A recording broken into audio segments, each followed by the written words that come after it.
Do we have political leaders here? Do we have political leaders here? Mutraye, MPP ba more vice president, NDC ba more president. As we be just more president, more vice president. Oshe, Ahutra, and in your mayen Timinya. This time, Mesramo, Moses Samonsamo. Ya try politicians are homoye economists, homoye lawyers, homoye degrees, baby. This time, you try a businessman. You try a businessman. Now you Katia, and then Uko Kutonu Beni, President Nubaya or a businessman. I dear Baku people will see the cotton industry. And then Beni, Omutimi this year profit to $670 million. Only 9 million. And so Yemen Ghana ha 33.6 million. Cocoa kura ye don keseno and the cocoa intimate 400,000. How?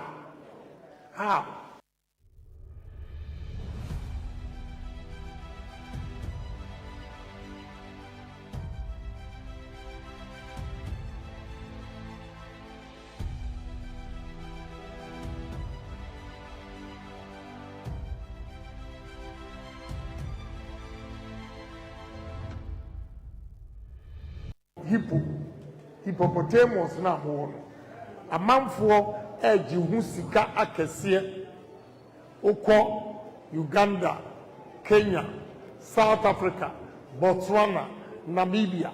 Say nyoma wey eno mudi nyesika. And so enye se me ba ha yi ha enkamenti din kurada say which am for no ewo Hippo Sanctuary ewa. We are going to promote tourism and make sure that you make money out of it.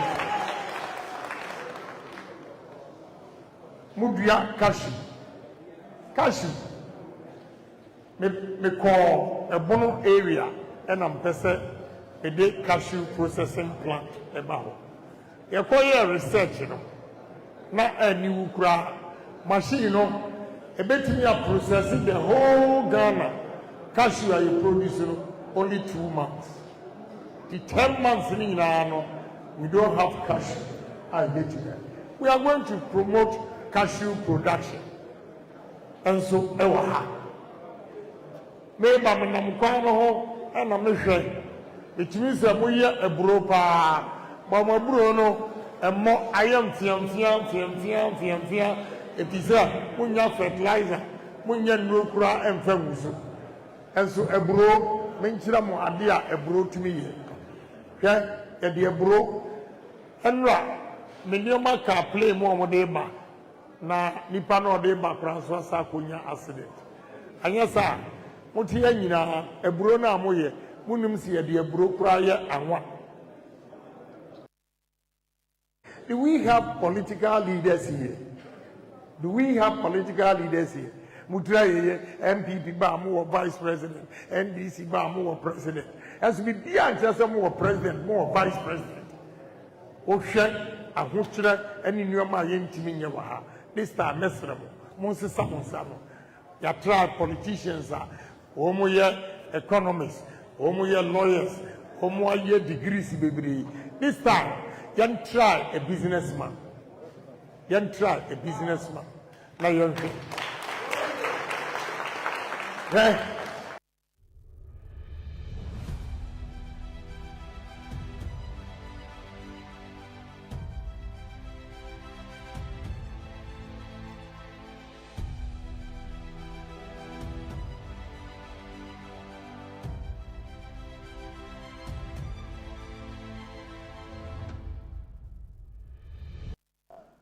during election no kasa bia ye kaya anyem de tuban bia ye yi bia anyem fe yesremo momfa nkyeye meramase na afi yankeka ye ho emom yemfa nkyeche na yenye party no ensio president Akufo bai o my free maternal care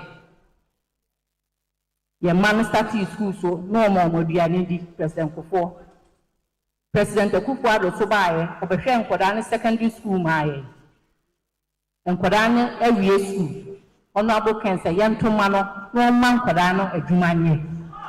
Na o plastic factory wafa Ghana kwada 350 omuye adwuma o. Oto factory no ene enkwada 350 omunyina omuye adwuma. Honorable Kencity obenya constituency bia enkobema adwuma aba ho. Factory bi ebesi ho se de be ya nkwada ni benya adwuma aye. Sesi Honorable Kencity ono nko na adwuma na wabie no ne nsa entimi nso ye nyina ya so baso kwatumia obetumi abie ne nsam ama ye die bie ewom ye so ye nsa aka me enkofo bebe nim me nti bi wo ho a me hyeda fa uba ya me pese metie dia ekoso obi wo ho a sem ye oka Honorable Kencity asem no enso onwu no da wate enema a oye wati bibi a waya ma obi a onim obi ana wahu na dwuma bi e wo baabi Ghana fo abodin e kire yen nipa a yemfa no mra efise omahu se odwene Ghana fo ho omahu se odwene nipa ho mese yakoto abana so ya yemusa ye ho se nipa a ye koto abana ye ton no ma Ghana fo a ombeto no ana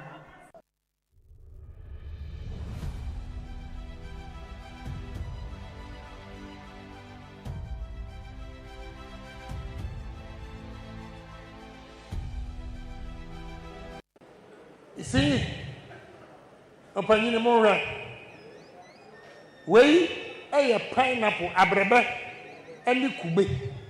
Ghana ha ye ni abrebe wa ha. Ghana ha ye ni kube wa ha. And si abie we ye importo.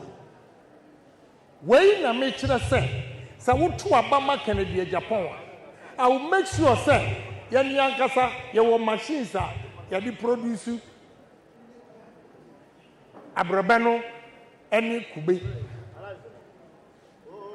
Yatia, your friend Tama Meboa. Tama, Northern Region, Hay, Unama, Sasha, Butter, Edianu. What we can do, I be a bit me, I say, Tama, maybe 2 men, but there's no juice factory, no Tama juice factory in the whole 5 Northern regions. What we are going to do, what we are going to do, we say that the time before so be a Shabbat, you be you, that you mix it, abrobe, and now kube, and have this juice factory here.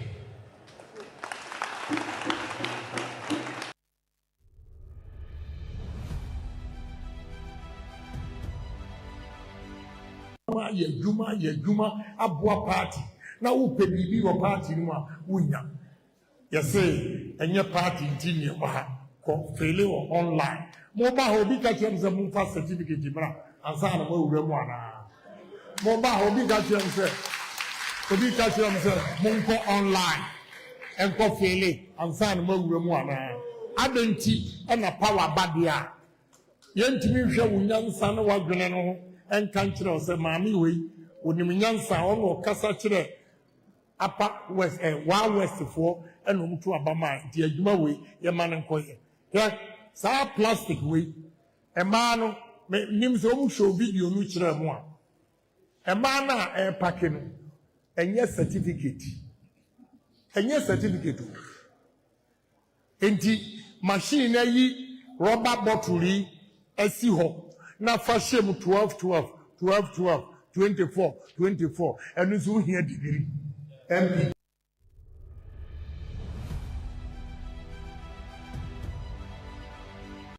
Do we have political leaders here? Mutra MPP Bamu or Vice President, NDC Bamu or President. As we be just more President, more Vice President. Ocean. And in your mind, this time, miserable. Moses Samonsano. You try politicians, homo economists, homo lawyers, homo degrees, baby. This time, you try a businessman. You try.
Good afternoon.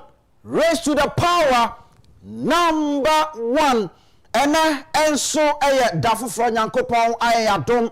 Tachano da bojoboje die mu afrisane ode ne adom yen sinipen dwumade no ebra so se yede ebra fisabre kosise no 9 ebebo and yede eba awieye as usual. Said your dwumade no ete sa pepepe enenso eko Albert Asumani political zabe join me na fe yede Ghana Nkum de abrel ewa ha Ghana Nkum ensama hodo a ekoso o manimo. Today we are also going to go deeply into the report by a Professor Eroma Kokwe. Yebekom na fe yasan edi nkomo ahodo ewom afei unim se sabatori afei enso ewofia anti messages ahodo ni nyina no bomode keep it coming. Yebe reading ni nyina ama bibia ye kama ebreso ebebie phone lines ato wo a wo hwe yen 80 yen babia wo bia no beka ho na afei ye nyina ya snipen ya to aso akọ yenim na enne big interview enso baso na enne yene nana buje ene no edi enkomo ewa ha wonim se ono honorable Ken onya Agyapong tu a wotiem eti babia no onim senia enkomo no ehyaase ne babia akwakoduru ene bempenso a yede eko nyina no wotini nyina ase waba yebedi nkomo na afi yahwe the chances of Ken ohene Agyapong whether he is winning or he is not obeba no afi waba be kirikirem ede akire yen eniema etesen na afi yehunu and why does he think say Ken ohene Agyapong should be the one to lead the New Patriotic Party into the 2028 elections? Ni nyina no eye enkoma hodo a yebedi ewa ha as we speak. And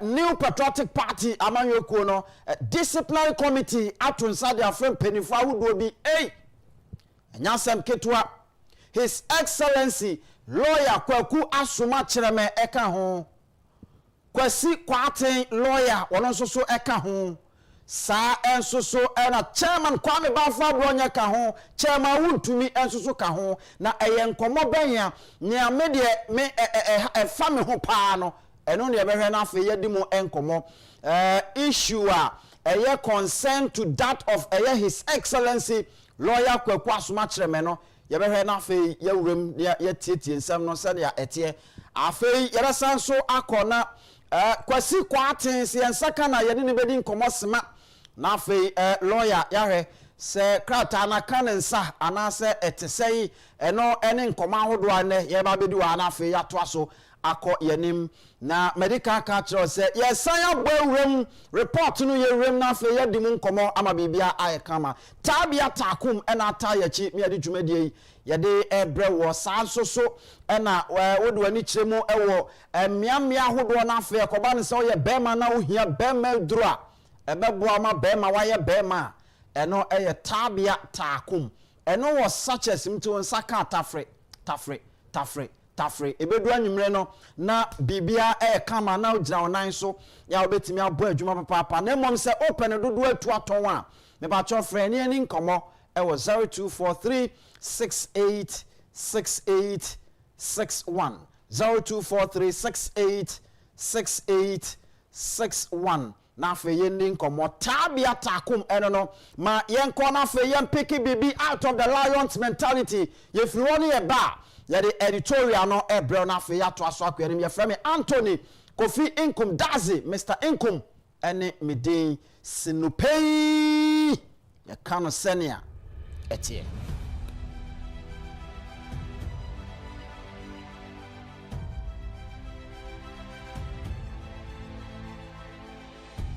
Competence. Lions are said to sleep around 20 hours a day. Still, they never go hungry. They get up and they get the job done. They earn their rest. They earn their success. They earn their freedom. There are great rewards for competence. In life, if you provide more value to others than anyone else, in a shorter space of time, you will be rewarded, and you will be rewarded well and often. It does not matter how long you work. It matters how good that work is. It doesn't matter how many hours you put in. It only matters how much value you've created. Develop yourself into a competent machine. Work on what matters in your life with laser focus. ruthless determination, and a burning desire to do everything to the very best of your ability. That builds pride and respect for yourself.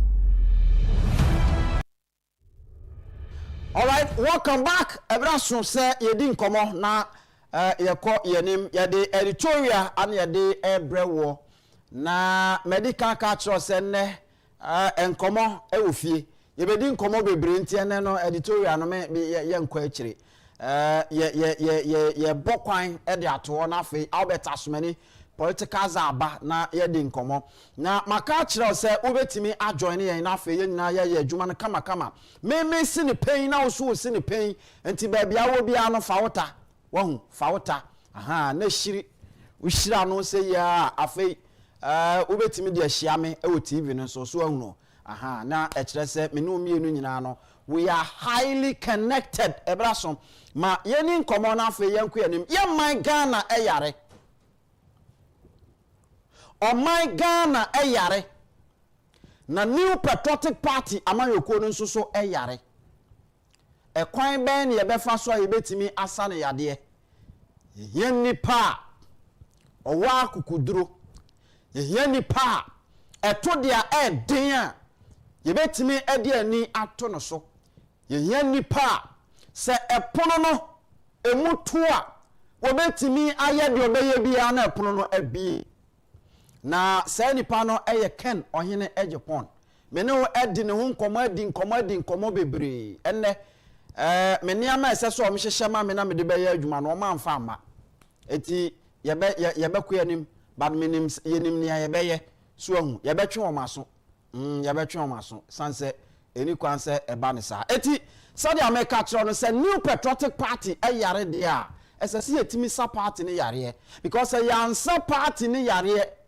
na party no enya hoden a 2028 enya bayira abrewa adwo lemom eye bayira emema katinka ena de sekan ebesim ebi kura na akoya bayira chise ekuma and yebetimi de apam and that is the main reason why SS New Patriotic Party eboa ne ho enne baby abeduru bia no obia wo baby a supporto obia wo baby o supporto but omo mani abre a wo mo party no at heart no mpese party no ediye mpese party no ejina ye wo mo mpese party no konanim na 2028 otimi beja bandwa no etena so no sankofo na hyase a wo mo ye ne esese wo mo eye ne esese wo mo ye no eno ne se Ghana for ena nipa wo koyi no wo yi ni wi awde ba mo mato aba ma no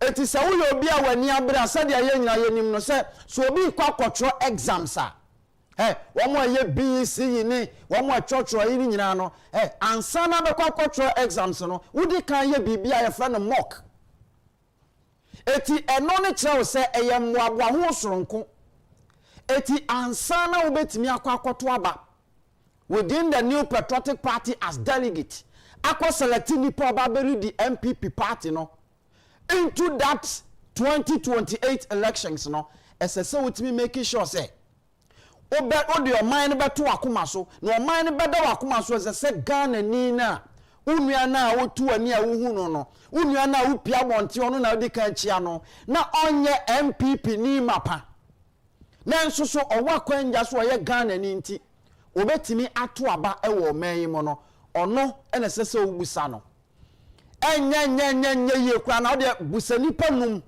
fa nipa num ejina ona busa wo mu se bo ye koto aba New Patriotic Party akoyi nipa baako afri nipa num no emu na se wo hwa se nipa num yo mu nya ya Ghana foma obia enim wo mu eti sankofo num hwan ana wo ye binua na wonye MPP ni ye de ne ba obeto aba ama no watie eti ni ono beka no na de akwa ye adwuma but ade ba ko nsese ewefi ene se anytime bia Kencity say beba so bia no wo mo ayo ma dwen so mo de womanya Saudi Arabia sika bi sika na esesen ko de koye adwuma wo mo ko hye ayifo bo ye friend sen northern region from ko hye mo bo secondary school wo mo ba be si secondary school buildings e maako 42 na eye Saudi Arabia king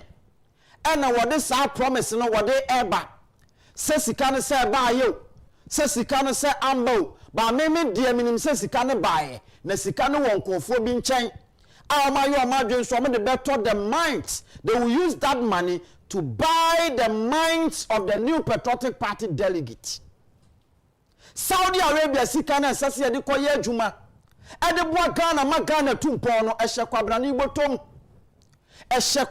botom se wo wunim se ehye botom a mesi ni pay awie di atro se suban bia ye de na moman mu na nya suban papa e suban bone suban ya ye de na moman mu ye suban ya e bon man ensiesie man e suban ya e bon man ensiesie man ye selfish interest eti sika kedi betimi asiesie man sika anya ye kro betimi abo man na mo man na du baabi no na kwabrane nko amwa de ahye ne botom wo ye MPP delegate me ka no credit a kire se he etwa se party ni konanim na se party ni betimi akonanim a enye nipa bi nko anti na se party ni konanim because ye di kan aso mo ahwe anano Mr. George Tibo nsu betena me nchen no obu mi be asamo akaye ne se oba ba beda wo nchen e ma ade ache wantimi anya hwe na afa wa sori na okwa wo se bra be fa me kakra sabi we ni nyina no ntiase bi anim enu nti na me ka kire se wo ye party ni adwen party no wo ye MPP delegate ma party no enda wakoma so dwene party no se look party we ena Nyankopon ede ama Ghana party we ena wotimi edema emma ya wo mokwa wo so na mofra wu anke bedru baabi na chese Ghana ye population no eso ate se hum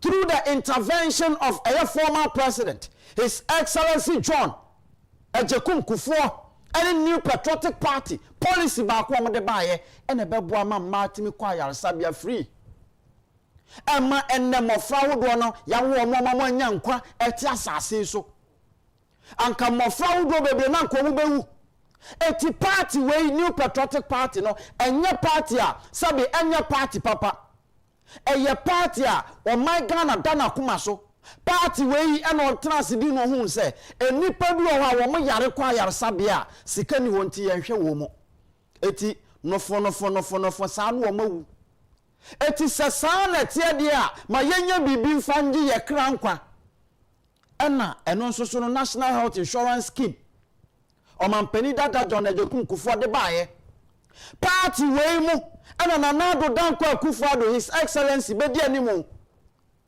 ano kacha Ghana fo nya se he baabi a ye keka ko no esase yetimi eti literacy so ewo ye man yi mo ne ye man na timi atumpon akonanim eti esase yetimi man kofo ko school free ana mpa na nado danko akufo-addo any new patriotic party ebe ma Ghana fo nya school ko free Ghana fo do na no ene today as we speak omo timi attest a second cycle institution ewo Ghana ha through na nado danko akufo-addo any MPP party eti party we ya party ada Ghana fo akoma so but ye ya no party na kwa akoye se ene party ba ko ya ewe akire hayi wo mu nyina eye pe nanso sunsuye ewom na de be nti na man sunsuye abem anano na Nyankopon ka kire Yona se Yona kona kamasem e kire nkofo bi ewo baabi na Yona ede ne ho ede kokobɔ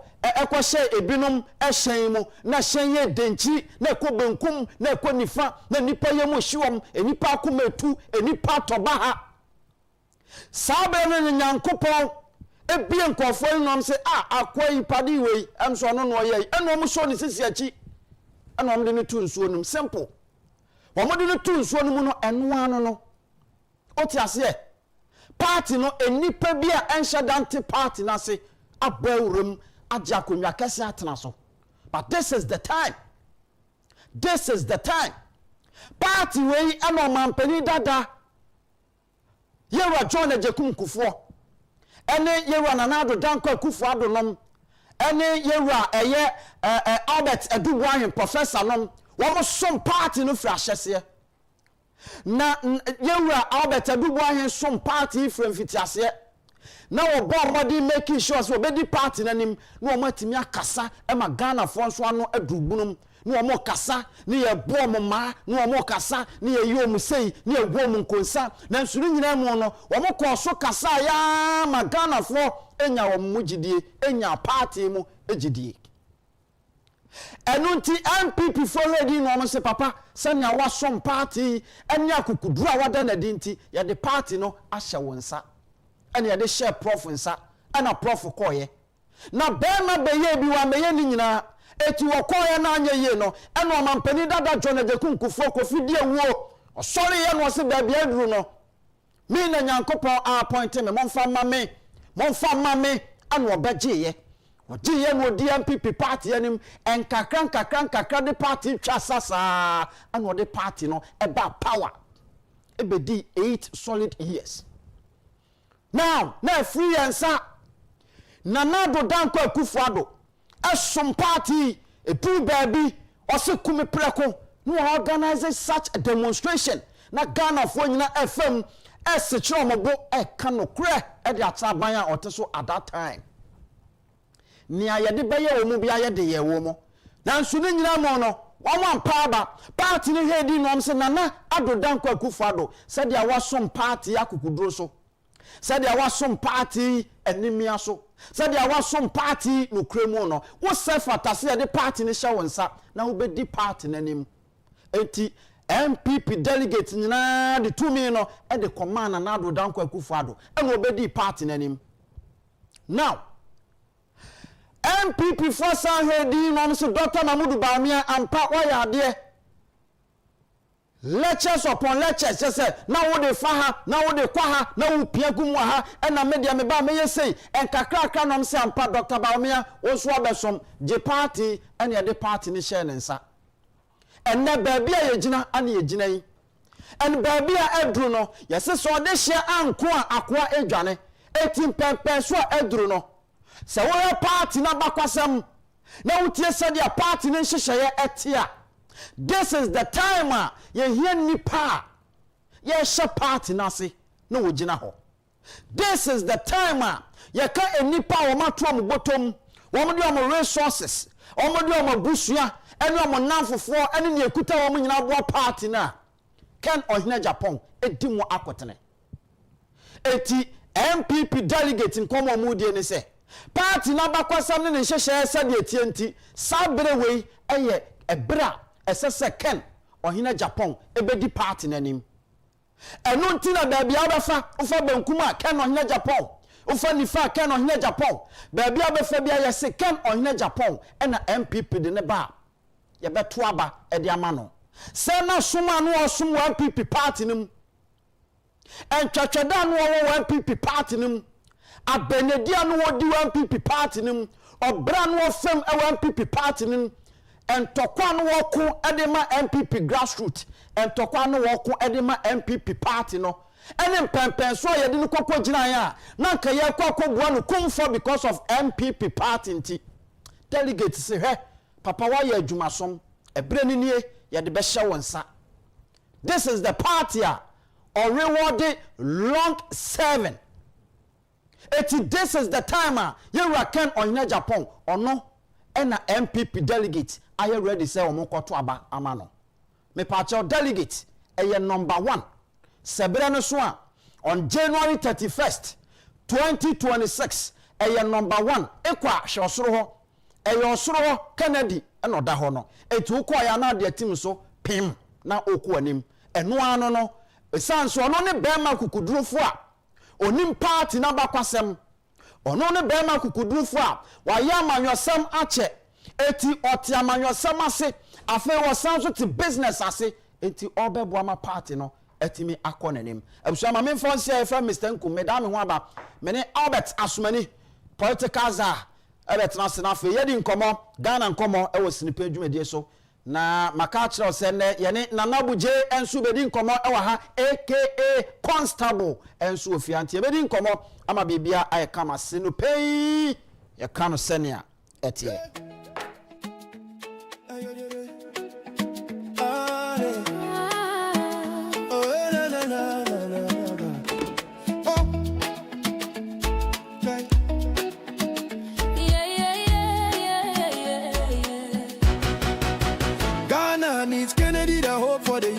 NPP delegates listen to the call for a leader who can stand up tall. Kennedy Agyapong, the man with a plan to uplift Ghana, hand in hand.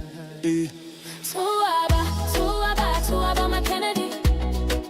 No man, Tuaba, my Kennedy. My Anyano. Tuaba, my Kennedy. Oh man for power. Kennedy Agyapong, no, my enemy. Agenda, Ghana's hopeful plea for the hopeless, a chance to be free. Jobs for the jobless, a vision so clear. Kennedy, the answer, year after year. He's a man for the poor with a heart so kind, a PhD, a brilliant mind, the hope for Ghana, shining so bright, leading us forward with all his might. Tuaba, my Kennedy. No, mama, Tuaba, my Kennedy. My Anyano. Tuaba, my Kennedy. A man for power. Kennedy Agyapong, no, my enemy. Why does the Ghana is true, but Ghana needs Kennedy to see us through. To build a nation strong and bold, a future of promise to have and to hold. He is number one.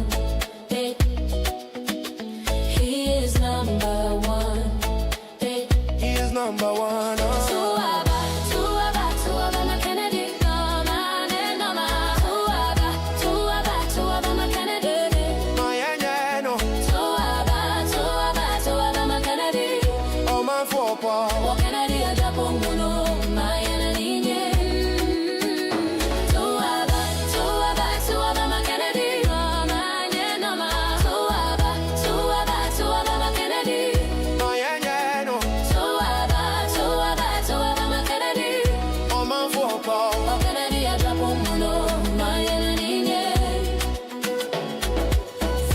Vote Kennedy. Number one. Vote over Kennedy. Let's get it done. Vote over Kennedy. The people's choice. Kennedy Agyapong. Let's all rejoice. Oh yeah. God, favorable Bawumia to instill any hope now. And that is why those of you following Bawumia, you must know that Bawumia will not be a good candidate for us this time. Only a dear of promising Ghana former Ghana for Ginedy. And before ever power be yet the promise be the power. Bawumia need promise be or the Bama Ghana for Ginedy. In fact, Bawumia or promising milk crowd to school for Ghana for Minini. And this is for catching Ghana for so bois. Ghana for my this is ready. But I can assure you, the era Kennedy, Casse, Abranti Bia do 18, Obeto car, Manase, Obenya car, Ghana for Beji Kennedy. Why am I saying this? Because Bawumia did not deliver on most of his promises. One village, one dam, anya you. Or no one they could judge now. A slim one village, one dam, anya ye. One constituency, 1 million, anya ye. Palugu Dam, or what studio, we can say it is NPP's flagship program, and not Palugu Dam renewal. It was problematic. Okujina kept Cosco promising harbor, a new harbor to be built. No promising airport to a Cape Coast. Yeah, the Nabu Kujina or say, Yano Kure, it be as any home. It didn't happen. Okujina Yura, Numu Sarabutu, a year in Kremopeni, Any promise no say. How many times do you go to the gym? Arabia, he say, Obabe see a medical university. We are 42 senior high schools. Amagana. It never happened. How many times did he Bawumia promise people? He promised Ghana heaven. He promised a good economy. As we speak now, if Bawumia to make economy wasn't beyond Ghana for, in today, Ghana for you. And that's why I'm saying, MPP, acquire your first papa one. You're promising Ghana for BB. Some promise no you're Bawumia to me yet. He can't. Because even if he makes it, nobody will believe him. But look at you are Kennedy. From the time of your politics, everything he has promised, he has delivered. I did you about promising the Pia would deliver.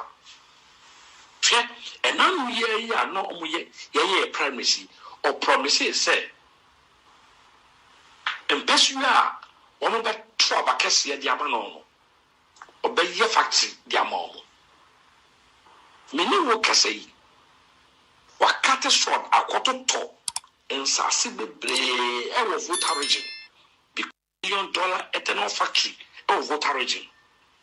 After his promise, just after the campaign, we lose year one or no start year no and for near there, and no their questions are sent a factory, he has cut the short, and the $36 million ethanol factory is being started. Many can say, and they was I go cut the short, our central region. Yeah, obviously the largest pharmaceutical company in Africa. It's happening right now. He's cut the short today.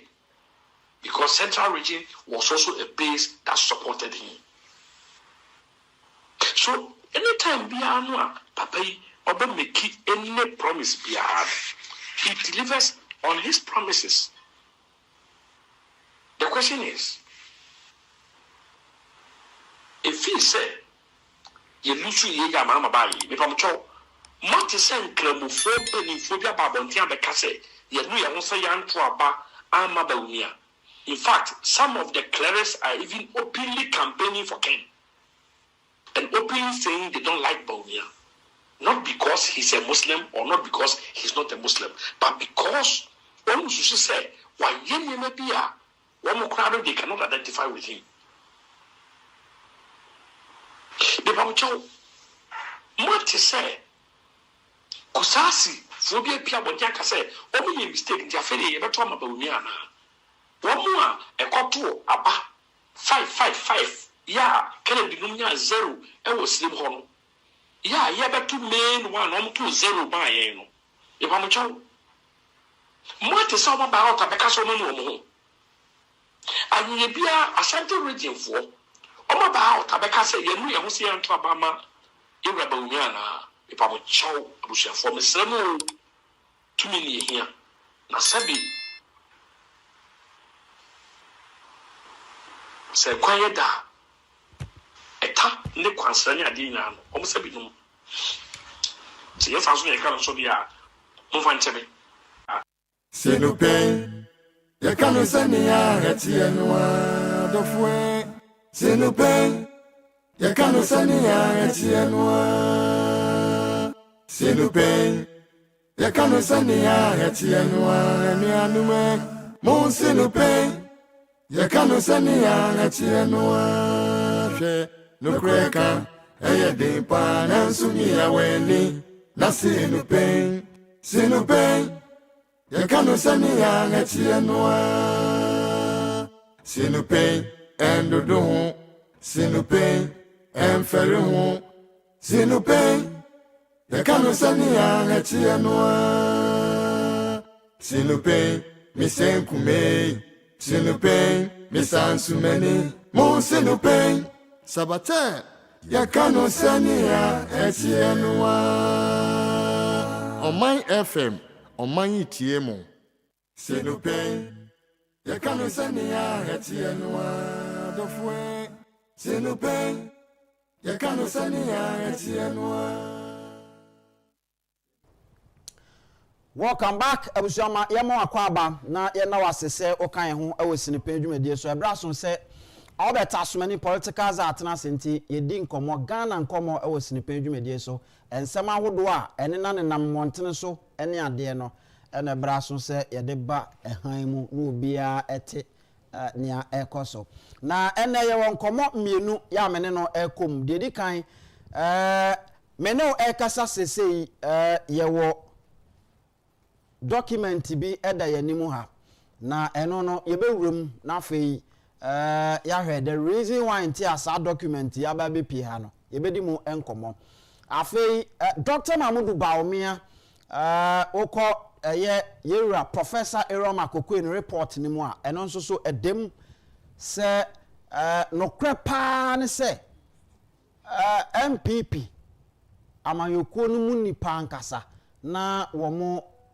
eni nje na ho yedi kan no mo nje na asem o kan nyina ndi eti no man kwa nkoto aba se ya nokre ananya nokre no ye be kwa report ni na afei yatie na yahunia ewom ewa ha obeta so many political za atena se ya ye bedi sa enkomo opani na ho te sei bibia ye kama won wo no se wo hye black na yellow no ebomu a ya na wo the revelations ba too much sa ho nti ene no be kedem o nyina ho wo be yo mo ho adwuma okay all right eti ma menkona membra na wo mo enhwe obeta somani emame oni ayasemo the 18 years and above uhia se onsa betimi aka edura be boostu ama adwuma na koyie ede ama wo na tabia takum edura wo montene so ya baabia obekobia no chese emmema tu aguso ya wo mo top papa emma etobi ekoma wo mo kafo afei emma etobi ekoche wo mu nuanom se woye bema na se opese fie ya akono opese fie ya ni jede a bomoden se onsa be ka tabia takum me ba che eno no baabia eton adura nipa num bia aduru ho na wo so pe tabia takum a onsa be ka bi afei se ope edro no dodo so na watu aton a obetimi afra me yedi nkomo ewo 0243686861 0243686861 na fei woni yen edi enkomo eno ene beboa me ba cho betimi ajoin yen ewo Facebook and afi YouTube Net2 TV GH Net2 TV GH me ba cho say uduru wa betime de o comment and afi o message afa ho aba sabato we afi wa ha ye be kan ni nyina afi you can also join us via WhatsApp through the WhatsApp number 0240550899 0240550899 na fei yebeje bre akan ni nyina de amount afei menim se okan ho ewo oman 107.1 FM so enkrapompune mantemo asante mantemo enso so eye ash 101.1 sanso ena nap radio enso ewo mfimfini mantemo precisely asinfosu ehon so etugum ya chese eguso ekonanim you can join us na fei yedi nkomo ebre so ebebie phone lines no na onso abem amyedi nkomo na onim se enne nana buje aka constable enso ahanti yebedi nkomo ama bibia kama ye frame Mr. Nkum Albert Asmani political za atena say openi ma me samu akwa babiem amanfo so o mante won kapa bibia ye de bibia kama wo de kadem eye black na ni yellow edem ede abede na chesene no obe kadem o munyi ene de ese kan bia ese kadem o mo ye beka ye be sini pe ande we na simple yaba na yaba say ye no yeti no ye mfa asem nsi ye bi o Mr. Nkum eba nko ade especially asem ese o manfo nyina nya ho mfaso de onko a ogina odisi a odisi ma ese o ya epese mankumenya nti de ho ya na ese ye ka no ye beka se de odi kan aka ya no ene Professor Aaron Michael Kwe the report no ye be hwe another portion of it another portion yes ye be hwe de okan fa the 2024 presidential candidate ehu ene ye message a de kwa abonten say that tie no ye be kan no ho so asem enti ho de time chuku ye odan a obekom oh say report ne de omo fresh so omo ade ne ye internal document nti ma ye nka ho asem no menye sure say omo cultural document no ka say omo fa to them dabi ana menye sure say document no sin sem na wum ne se ni party wo party a nkofo over 6.7 million to Obama in 2020 election. Now wako election na emu 2.1 and to Aba. Now say 2.1 of man to Obama, they don't matter. It should be a ban. Pesa sanko for a beti. Udisi. And 4.1 million na. Almost 4.6 million to Obama. Pesa almost beti the enti omukwa to Obama na 1 team win the election. You are not being fair to yes. As I said, you may be a ubitimi who now going forward now because Ms. Nkum MPP partner and yet no steering committee no Debbie and yet no a UNEC and yet no national council. My partner, your partner, or more for more to Abama partner. Or more a cotton party message the moment. Or more 7 December bet to Abama. Or more necessary or more tiwase. Neka National Council nkwa na mo se yanka MPP assembly ente ho ase wo ho na se nka da bi MPP be win election because I don't be dey on be wie no National Council Agyapong but National Council gituma the implementation no you are going to implement on the masses and you think the masses don't matter when it comes to issues like this they matter and we have become the mouthpiece for the masses and for that matter bibia SSM masses in it no yebe mo mate so that going forward no MPP want me for nipa ehyebre eni agro because Mr. Nkum ade ya owi ase pa ne say obekwa akọ support team bi no watwa ticket akọ stadium ne ahyew ya papa wan hwa akọ kodu fie na abeka say semede ka akọ ye no wagya ho no afa uba ko fie na say o sa aba befa ka ana obesa di political party achi akọto abama no walusi what you say? The year yakura say what say nkofo atwi momombe no mo jubilate na akọ BP akoso na lucy na lucy ye no susu ne bi nsi da Mr. Nkum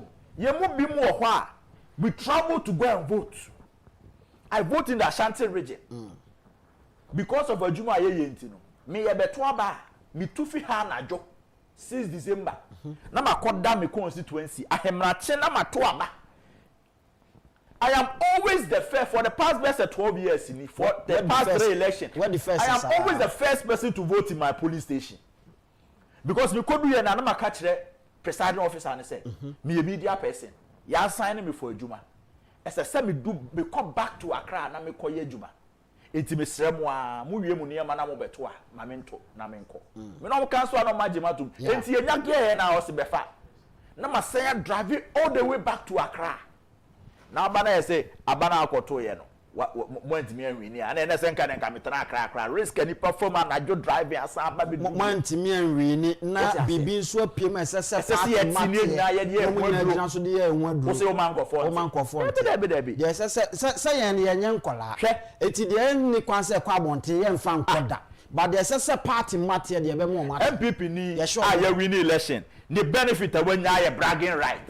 Oh, ya to aba ya win mo, ya di aba. No mo de na street so, omo be twim, omo be bosoro ku na adu ade achi nyina appoint omunya bi. Contract omunya bi. Obi ba scholarship wan koto a obenya bi.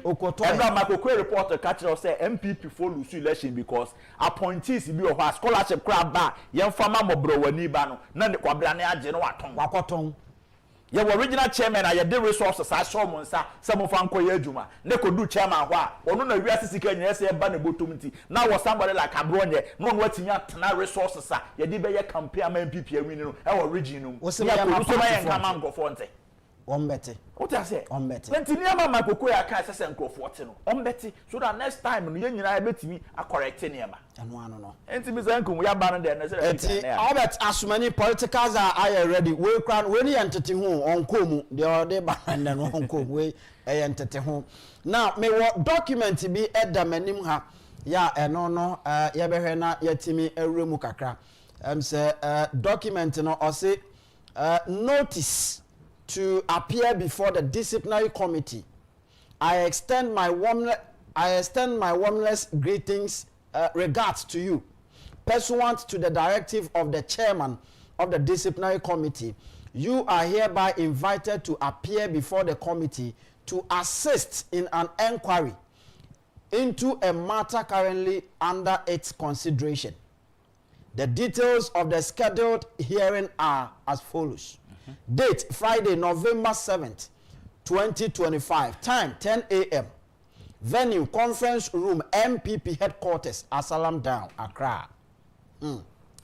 Na kratei ne tentini ne tietie nyina ne se otonsa afre nipa bi se womonko asotwe committee anim wahu na ebia yenkonkotwe omaso anase yene omonko yenhwehwemu nti eno ena ewa ha na or say enclosed herewith are copies of the petitions and the referral letter from the General Secretary for your reference.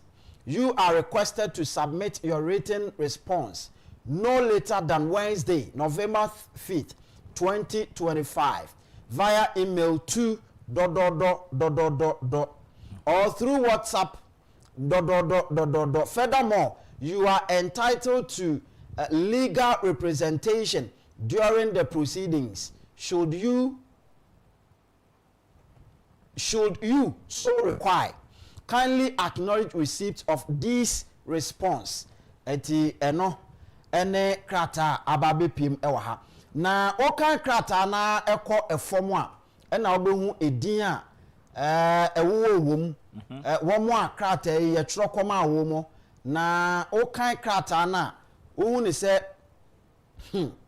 openi edin krata we very security krata party na okom a ohu edin a ewo mu a ohu eye chairman entwi bosiako wono ewa ha Bernard entwi bosiako wono ni din ewa ha afei ye wo kwasi kwaten esquire wono nso so edin ewa ha kwame bafo abronye nso so din ewa ha na afei eye his excellency lawyer Kwaku Asuma Cheme enso so edin ewa ha ya chese womo nsema hodo a ye kan se because of onu nti ye to nsade afri womo no eno ene wa hai na ohwe grounds for this petition na say petitioners nkofo bi na wom susu se sampenifo ahodo akokeka nsem bi a egu party ho fi ene ade nti ye to nsade afri womo se womo embra de di kan no yesi yewura Asuma Cheme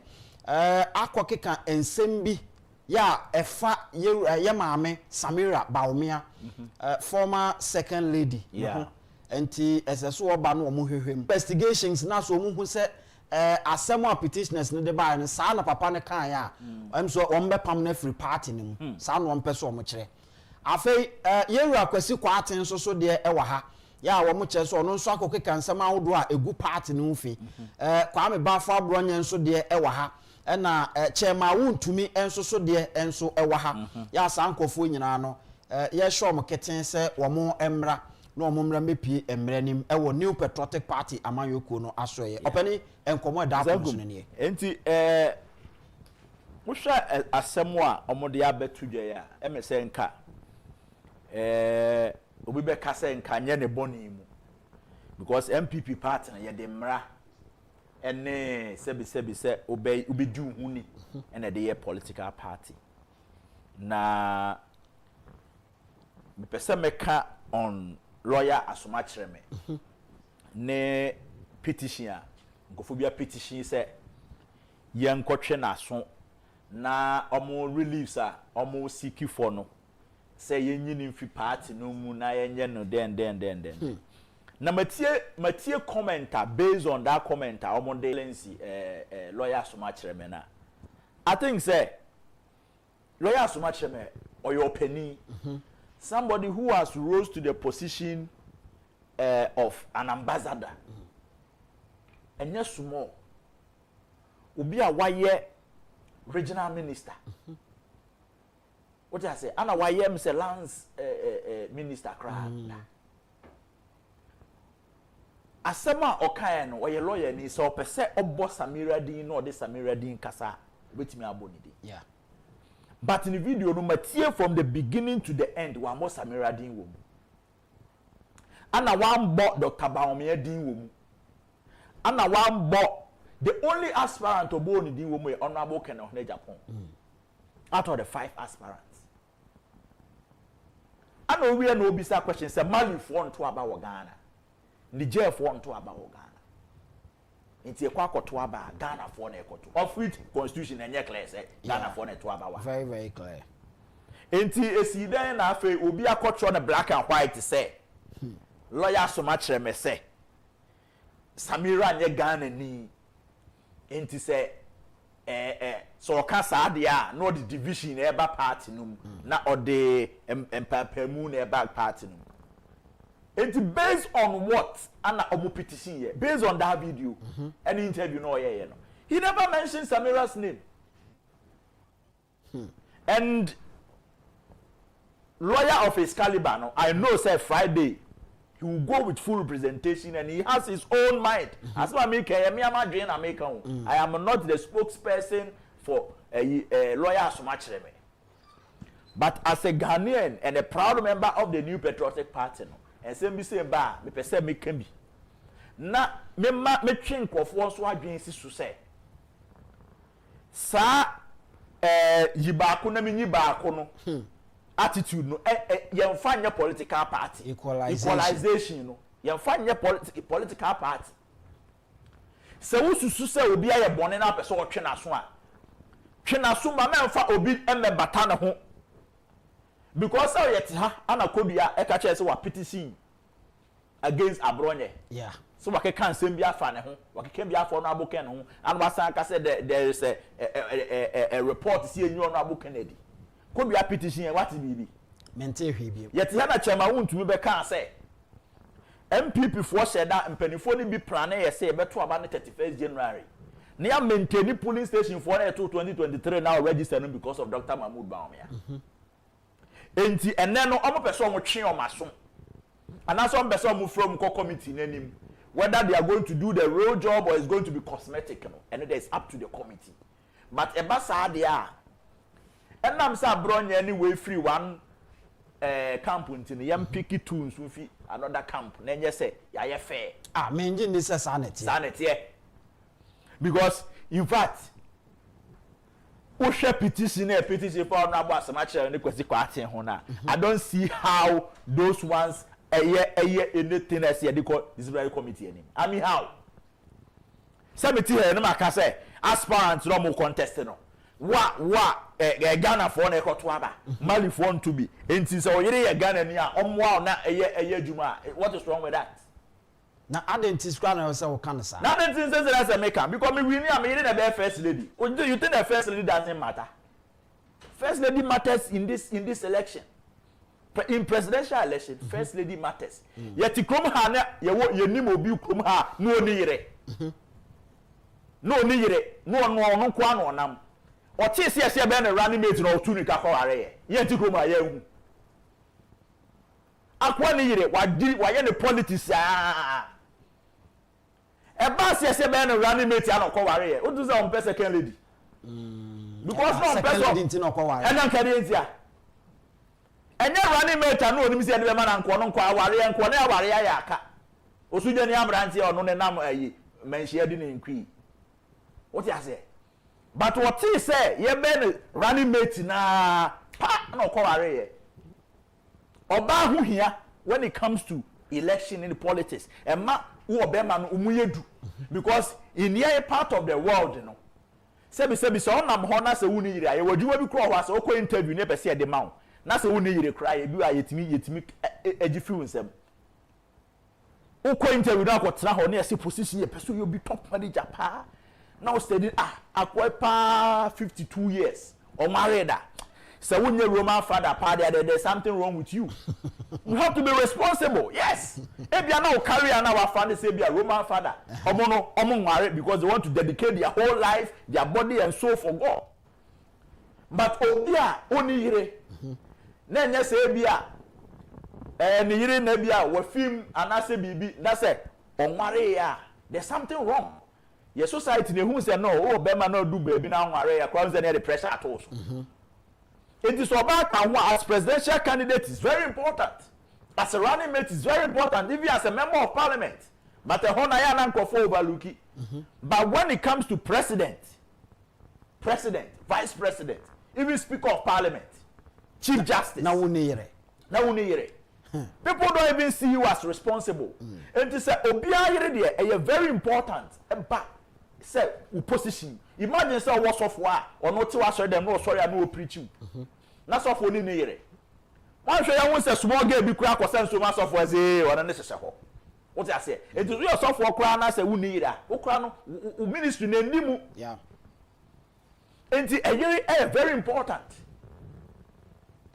And to say obi ekasem na say opese oye specific. No obi me so say lawyer so much na me pese obo Samira din.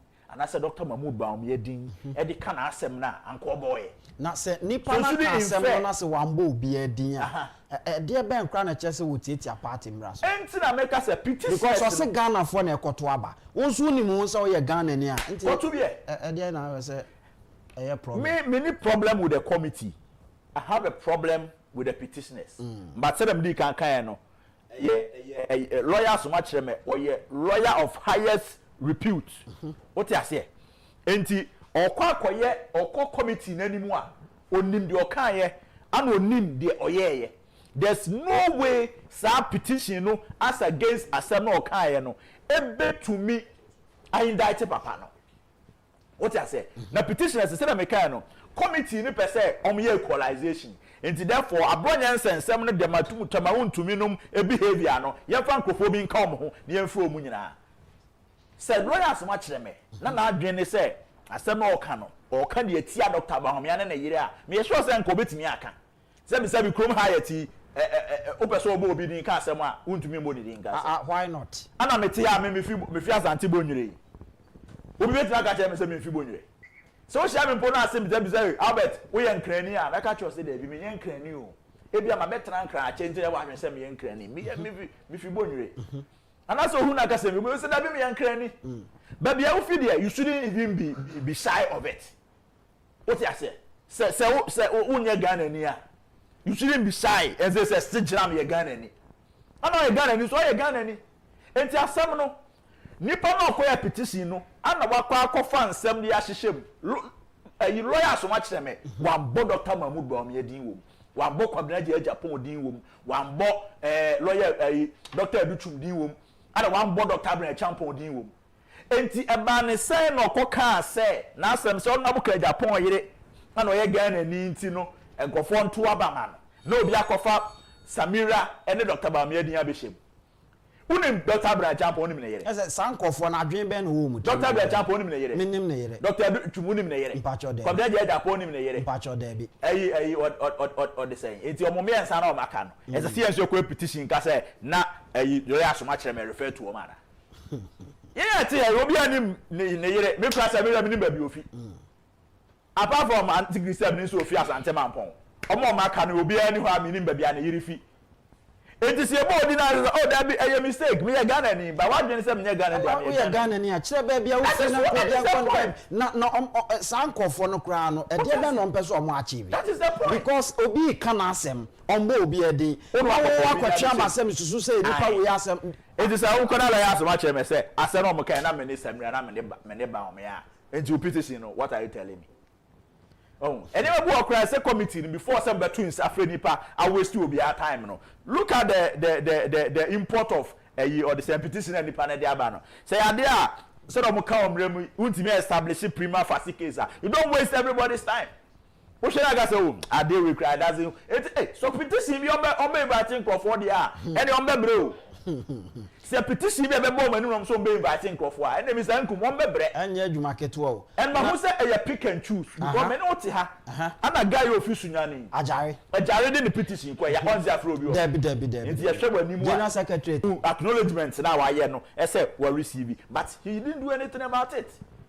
So Friday ye nyina ete Ghana especially babia ye gina sabre party ni gina sabre no ye wo petitions bi o amanfo the best say mudu and America no so sa na me see somebody like Abronye ni chema won to me you can't sleep on their petition because e serious what you say sa petition no won to me na so because nipa o original chairman na all can kira wo say mo say mo ba to be ba na eji mudin afi we num and at the same time you compile register you think say it's a petition you can sleep over what you say and before a petition say 2023 you got to aba no honorable Agyapong almost fan vote e dey kan obi dey ho enti no omo frɛ omo anom ye in charge ho sa petition ye hwɛ so be from anom from eye we necessary omo esese ehia won because we a good party na nimo ase ade be ma party ni process na be indict sa election ni bia ne de esese party ni ka ho asem ansa na 31st ayi na ba what you say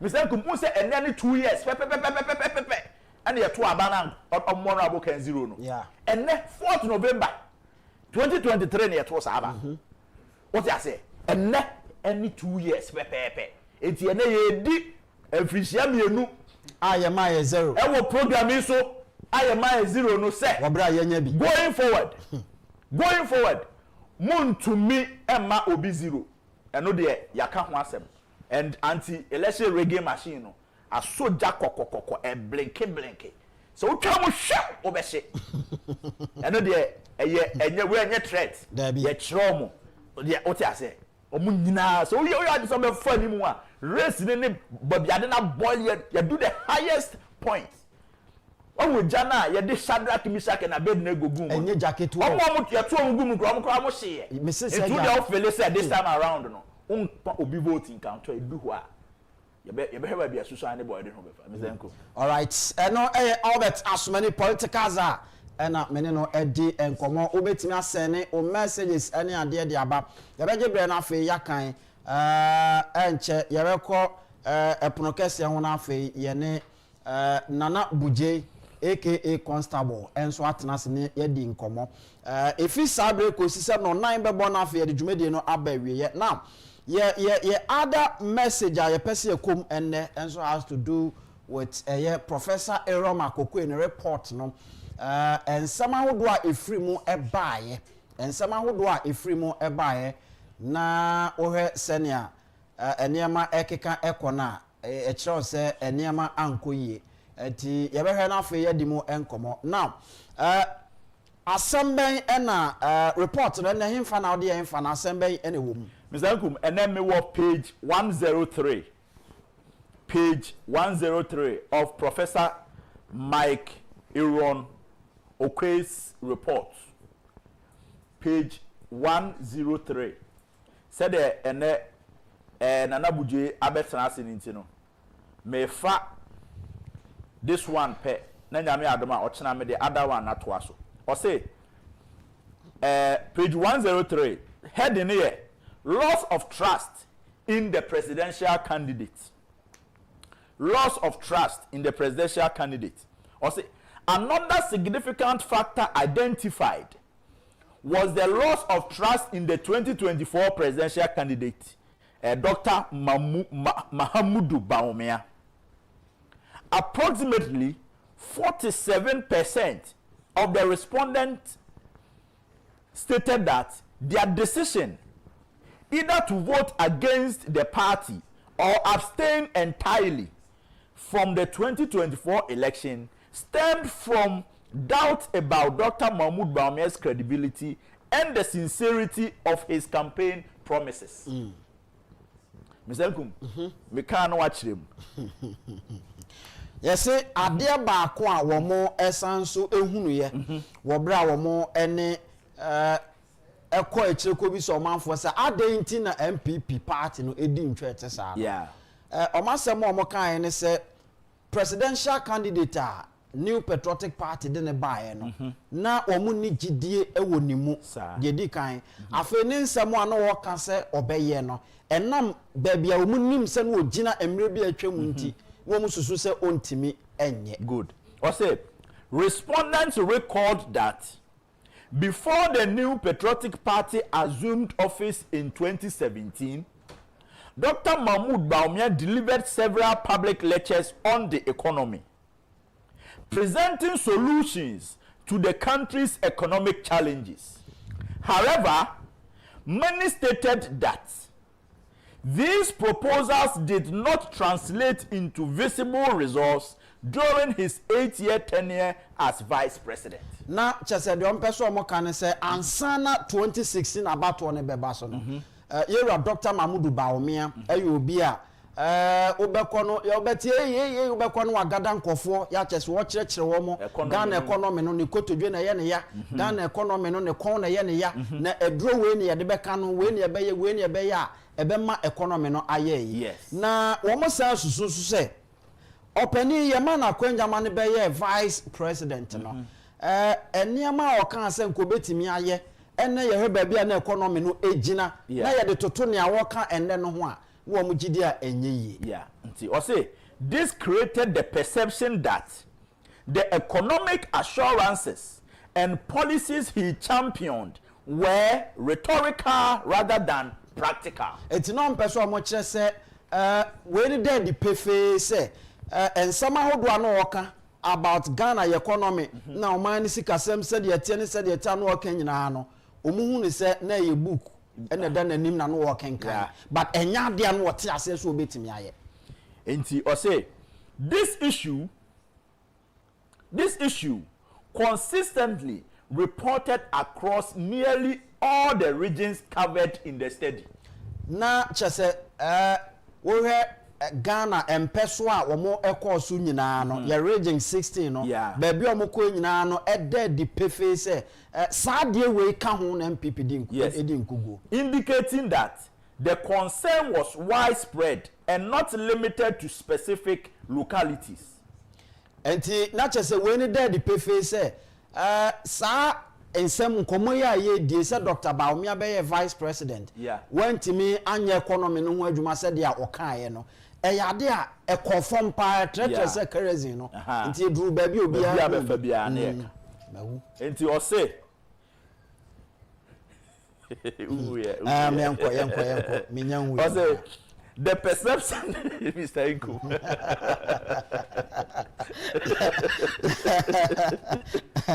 enye easy my enkoso the perception that Dr. Bawumia, who also served as the chairman of the economic management team, was unable to effectively address the nation's economic difficulties, significantly weakened his appeal and credibility among party supporters and the general electorate.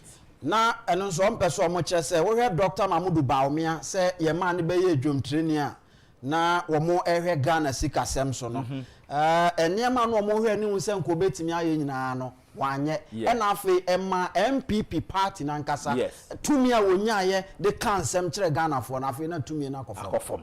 Yes.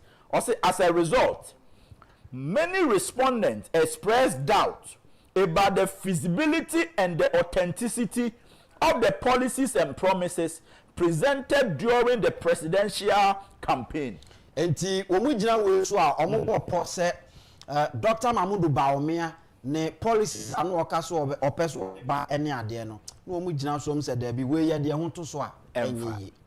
Also, the loss of confidence in his leadership and the economic management capabilities ultimately contributed to the reduced voter enthusiasm and weakened the support of the party's presidential tickets in the 2024 election. Sanyama we nyina nkanfu ano eno emma se opepa nipa de be kwa bonten so okoto aba no eso hwan tese hu ase nkofo bi ade omoton no ewo fom se hu atete so enti no amanfo moral nyina no na ewo fom enti wo hwe a Professor Mike Okwe ne report no page 103 no or say people lost confidence in Dr. Mahmoud Bawumia. Na we no gidi. Mr. Nkum. Media say asem ni fie no akofa asem aba. Ye koto aba wie na mo say Professor Makukwe enkoye report. Me problem asesi a me won say aden na e report ya hye de.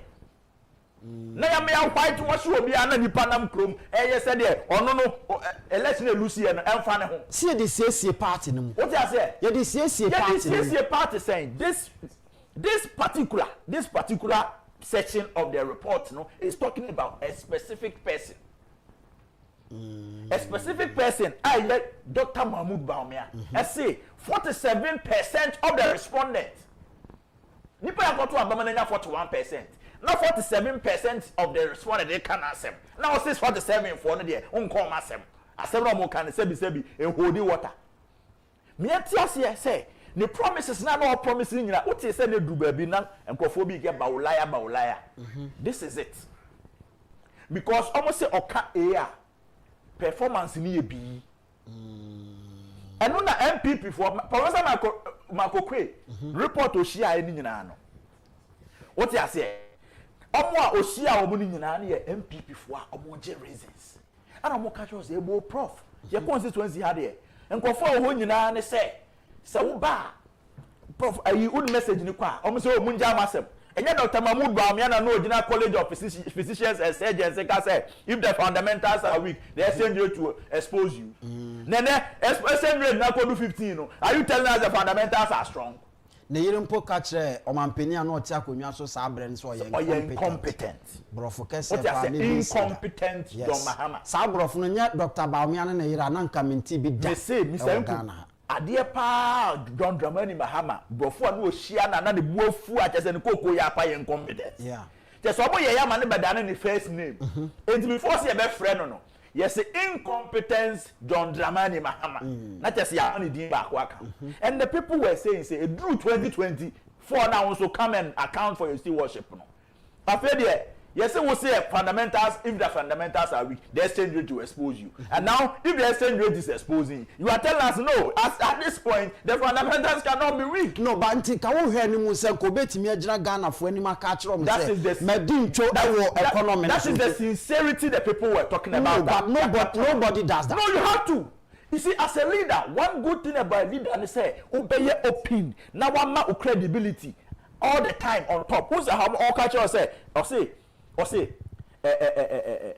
remember Dr. Mahmoud Baumia, who also served as the chairman of the economic management team, was unable to effectively address the nation's economic difficulties, significantly weakened his appeal and credibility among party supporters and the general electorate. Sandia na want to me anye nintino. Ampe one kano crunch Ghana for nintino. And we keep the credibility among Ghanaians. And you know, Obia was a papa way, Okasam Chewa, won't it? What I say? Okasam Chewa, won't it? And there are certain things, Mr. Nkum, as a politician. You see, one hallmark of honorable Agyapong and a new credit. That is why a MPP, and now Obeka, a NDC. Enya obeka eba bontia obeka eba nifia obeka Honorable Ken has been on our network at na studio ha na production bi anko ye he openly said it on live TV yes said that kind of production on pe enti say okotena dum TV no mo ya otimi nka nkire obeka that is the hallmark of a leader. It doesn't matter who else is involved. What I say as a leader baby anokreka edano now they are to eno na man crofo gi wudi say papa yi a woman said your man koye, a woman said your margin sem. But Dr. Mahmoud Baumia said, Mommy and Nums will try up. First, now, maybe, no meaning said, you may be living results necessary. But you don't turn foot room for any. What I say? I feel, yeah, now you go to a banana koye, no, Rocodian, if you know, I say, no, but Fimway, me come and me call. Nothing, MPs, not can hear warm. What I say? This is not a leader. I would to me, I don't trust the anymore. And I thank God to say, Saturday way, Professor Michael Quay's report, I capture the black and white. We want to see Kobia and Co. They should come and see how we implement this part of it. Are you expecting the party leadership to talk about this? Why can't they talk about it? Why should they talk about it? But is it not part of the report? If reports in say young conquer electoral reforms, near choir amendment, near for me make electoral college no. No more swaying in Agyapong Legon. Aqua Koya Sadiana, other Mujani a few days where you home. What you a whole political party. The report na ababonte. You are expecting the party leadership say, Omra bonte. Because you can publish your daily graphic. You can party structures in the national. Yes, number no small fidia, your number no neck. Now you are party. Young check by a catch them will say, issue say nearby, Professor Makuku Bam on us, and some more catch it. And about the one I then you perceive the share party, Mrs. party. Yeah, Concosia party, man, Sanko country. You'll be recording on the Babonti. I see what losing credibility. No, must send Janus once Uncle B. Said, we walk Krama with you, Bulldog Kanipa. Nyame aboa me akata okra akọka obi abontia me na pra no wache na busuafo ba ya no sa asane kramanzi won sinsi group no kọwe nkrofo nko what you say no offer rabies or spreading rabies wo krom nya yes anye ya ho nkoye campaign choboy kukurudu esi we are the new ni ya tonyom sa musu ni bisa nipa na ade ne ko but this is not the first time MPP party no a report about a party in 2020 after elections no do you win here but nyama bi anko yenti ye the CSA party that is the reason why MPP someone change musubanya you continue to suffer and rot in opposition. Oh how I am telling this in the face because sad year amode year na ya asafoma for report no some na ya asafo report no na ye good report say nke babontin man krofo party for no etimi correct your mistakes 2020 what could we need election in 2016 who called the next election in 4 years who vote to swat bam 50,000 500,000 and okoye or the same research and the chair will say it's a say reshuffle it's a say any say party for any year or form BBC akoso economy no and go for complaining. Until at that point, you know, Sanka implement here quietly.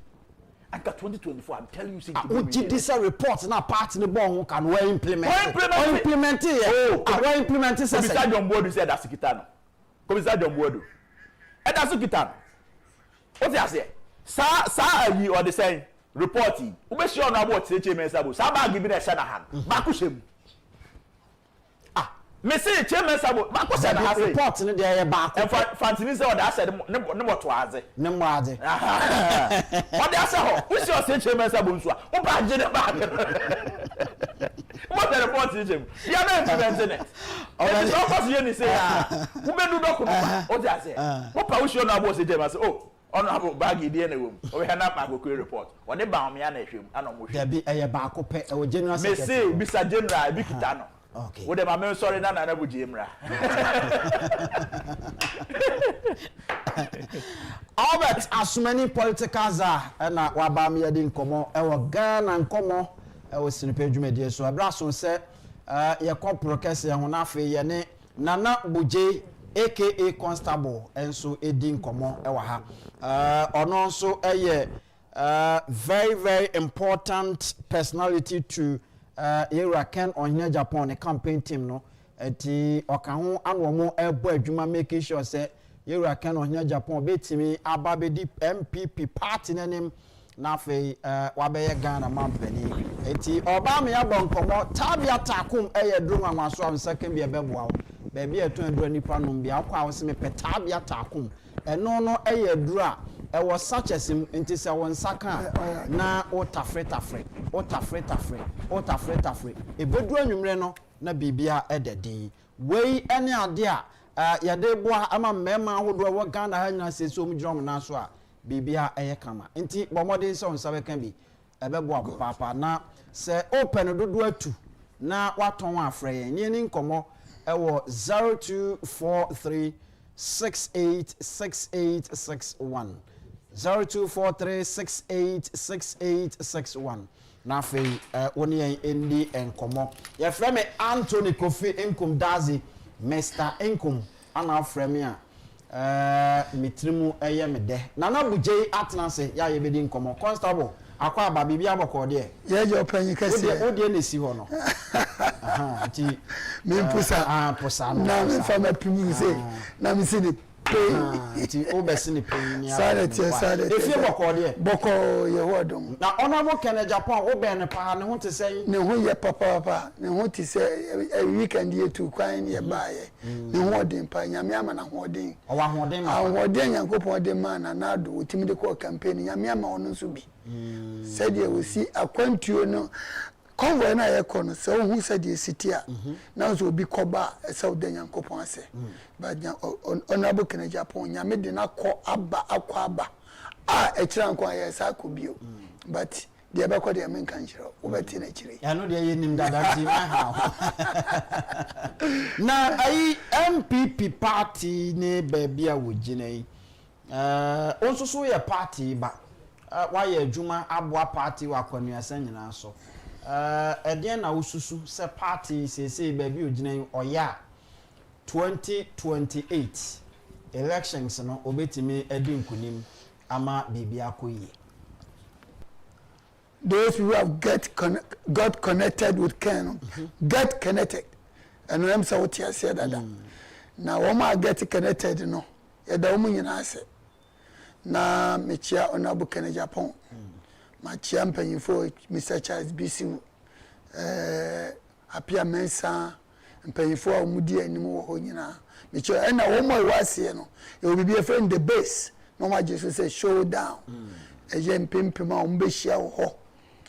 Na ye bompaye editor honorable Agyapong chi timicha obi ansa na macha mejere ne mema na na ya fra ni na buje family ni nyina me nua jobo atenso mecha na pa. Okay, good. All right. Eti yimano yimi question na question obusa ye na emde na ene nkamani agenso me wira ho adan dia na asi first anniversary of our great loss.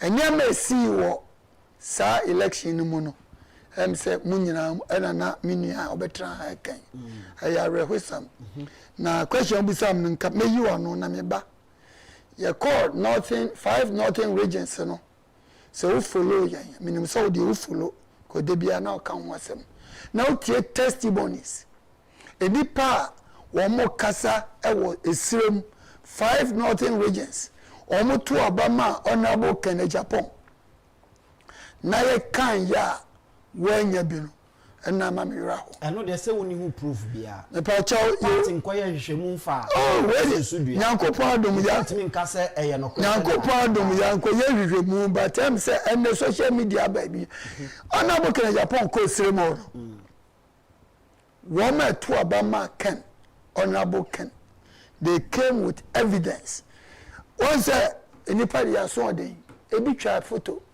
say honorable me twa me to maw and so I wanya bi honorable satan no na ensa bi wo ho a pia yense but yetime to maw and so yabobo so wanya bi aha okoka yebabo when say honorable ko ho no ensa mo si wo ni bi ni say o hini kwati ni frɛ nipa say man follow the pa ba ko a yebetu afri kroma ama nipa so yes that's the truth.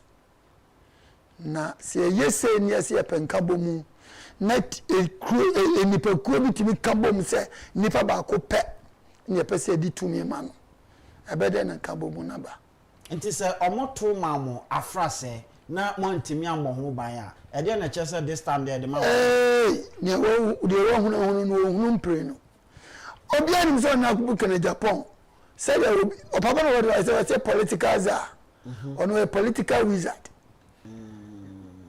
obi on say mamika bibi o mo say obi aya marketing organ ha nyina I challenge anybody say you can market somebody in 16 years more than 32 years in government. Agyapong honorable Agyapong 2000 ni nyina menena na eko a obaye every constituency I hope day MP or aspiring MP no oba ne na so be pani chew minimum bia e be super chew se omra wa ma obe lusu a okoye nso omo wini ye but they do say ono pe position no omo dan ya chi edema no me pese me body me personally me na akobi menena kobi ya constituency se we nkra han chenchen ba bi bebria menena ko ya okoye campaign ma omo ememu ayede why na to no check na Japan o jano ono ni constituency to for so that can onye campaign ni team no ene campaign na ono na mkofo constituencies no ye adwuma ama omo o ka se wato no ho 32 years no ye member of parliament of course and one keke ondi minister da o medi vice president da onye president nti de na ma ogitum so wato no ho che eno ne mistake Ghana for ye no obi be vice de na ko na sabu de niam bi kura akodwa MPP for na ya na Ghana MPP ya di nipa enya wo de niam akodwa prince ya senson ediama no ko na de abesifie what are they saying niam na akobio se bia na dwama e ya this time dwama ntimi ma na otwe ba ko dwama se dwaba da kro enti sabeza mu chense honorable Ken obia constituency a hoye din no wako campaign all over the country it is okay say your marketing na nya ono ko gyan also advice no nko a Agyapong animo appear on ballot paper or constituency woman best stand this ano edi best stand this ano apart from honorable Brian Champo ene educhum obi any constituency ono or constituency na no men kotia ena wantimi ama the constituency awene ofiri ho one tempe enipa na wo ho no wo mo asako NDC because honorable na aka mo gina wa mo ye MPP for onu na nekuta constituency no ana de make count here say metie pa honorable the whole Ghana radio and television programs into obi no wato no na yewura vice president apart from 2008 yehu nanim no employing na wakasa o radio so but honorable Agyapong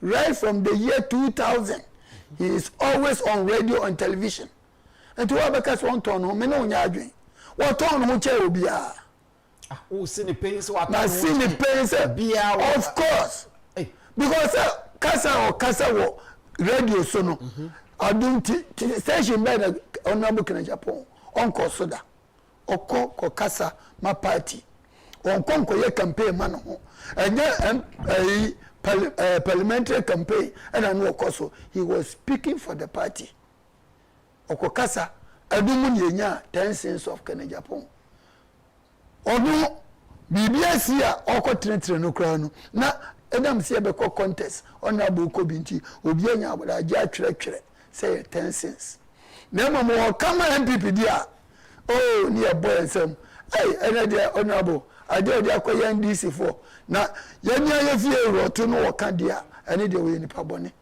mama yenye sa ne etaya di mama se me de puto wie no se me de bepem so nti no puto ye no o kiri se ono di bombi honorable ye hwe obi o dedicating in life ni sika ni time ama MPP a untimi nyo na abuka Agyapong film the fact that we do sika what time aboa party no enche se party no do ko ekon anima obedi nkunim beba jo ye ko na no make asem ye be ko 2023 primaries no the whole Ghana two chairman the whole Ghana chairman for me enupe ene di ona abuka Agyapong achi okakwa enough and price MP may he so rest in peace Mpraso MP chairman oni ne kosie no na anu memende nti me no na abokan eni etim ye kokos eko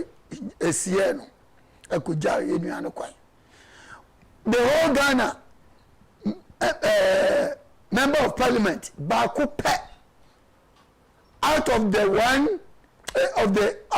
88 you know baako pe ene di ona bokenachi no more 137 ba ko pe ene di ona bokenachi so bi di na chi secretary minim but openly eni aba Cynthia Morrison Suedru the establishment were able to put up a team against Cynthia Morrison for her to lose no lose a yin no mo de omunipa baye and he lost and NDC ni famu and o ma win seat no. This is what they did to Honorable Agyapong. And in spite of all this, only 37.4%. Obeka se we ni nyina na twem. De damani mu no, gide be na wo. De me kire wa mu na kwesini se. Tama no oni MP, oni chairman, oni former minister bi edi na chi no. He was able to garner 37.4. And me pesa mabodi because eventually abeba out. Enipa abedi Honorable Agyapong. Says here make us say member of parliament, former and present, chairman Omabedinechi, constituency organizers, just executives Omabedinechi. No, it gives me hope. Say this time Honorable Agyapong is going to emerge as the winner of the 2026. Among from Koma Omudi and say the party is not only looking out for a flag bearer, but the party is also considering the bigger picture, looking for somebody who, I mean, eventually will become a president. This question is very, very important. And when the chair say, Honorable Agyapong is the man, and this is time. In the sense, he said, Honorable Agyapong or Kati across MPP, NDC, CPP, OBI, Honorable Agyapong. CPP ni beba beto aba because of Kennedy. Oh, me pacho. NDC ni beba beto na ba dia market. When you call campaign na se ujira ho. Me ka chire na me call uno. You wana ma me bi ba so person ni twa photo. Asema me kan se ofre obi a na o kan etim no ho a obeka chire. Oba ye na o ye no so person onyane ni twa photo owi aso person o je ne number o je wi no say me o ka me dindi on ti o ma ti akire o nyina ti na ye serious me ya NDC ni enso ba meto aba mo na no kwa price so enyanda obo enyanda winim enipa bi ya ade fi o makoma ma ni dimi na ni bibia utimu se no kra no o ka je den o ya NDC ni o wanka ni amuna sumo o kama o ma toti o firi kromo eti uvi se obeti ma betwa ntrosa eti anu na ma menye gidie se this time around Honorable Agyapong is going to win the primaries. He's going to win. The someone who can shekamra nim na sini. Sa someone who can fatana bra na me fam pem so mo me see the pay achiro Honorable Agyapong is going to win this election because the mama gidie ne se me say 2023 the whole country we have only 2 chairmen, 1 member of parliament, and on the biggest facility for his campaign team, no, you see every region, chairman travel from the north to this place to come and tell us what is going on there. Apart from daily reports on the media, social media, a bit too car back, I say your problem ni.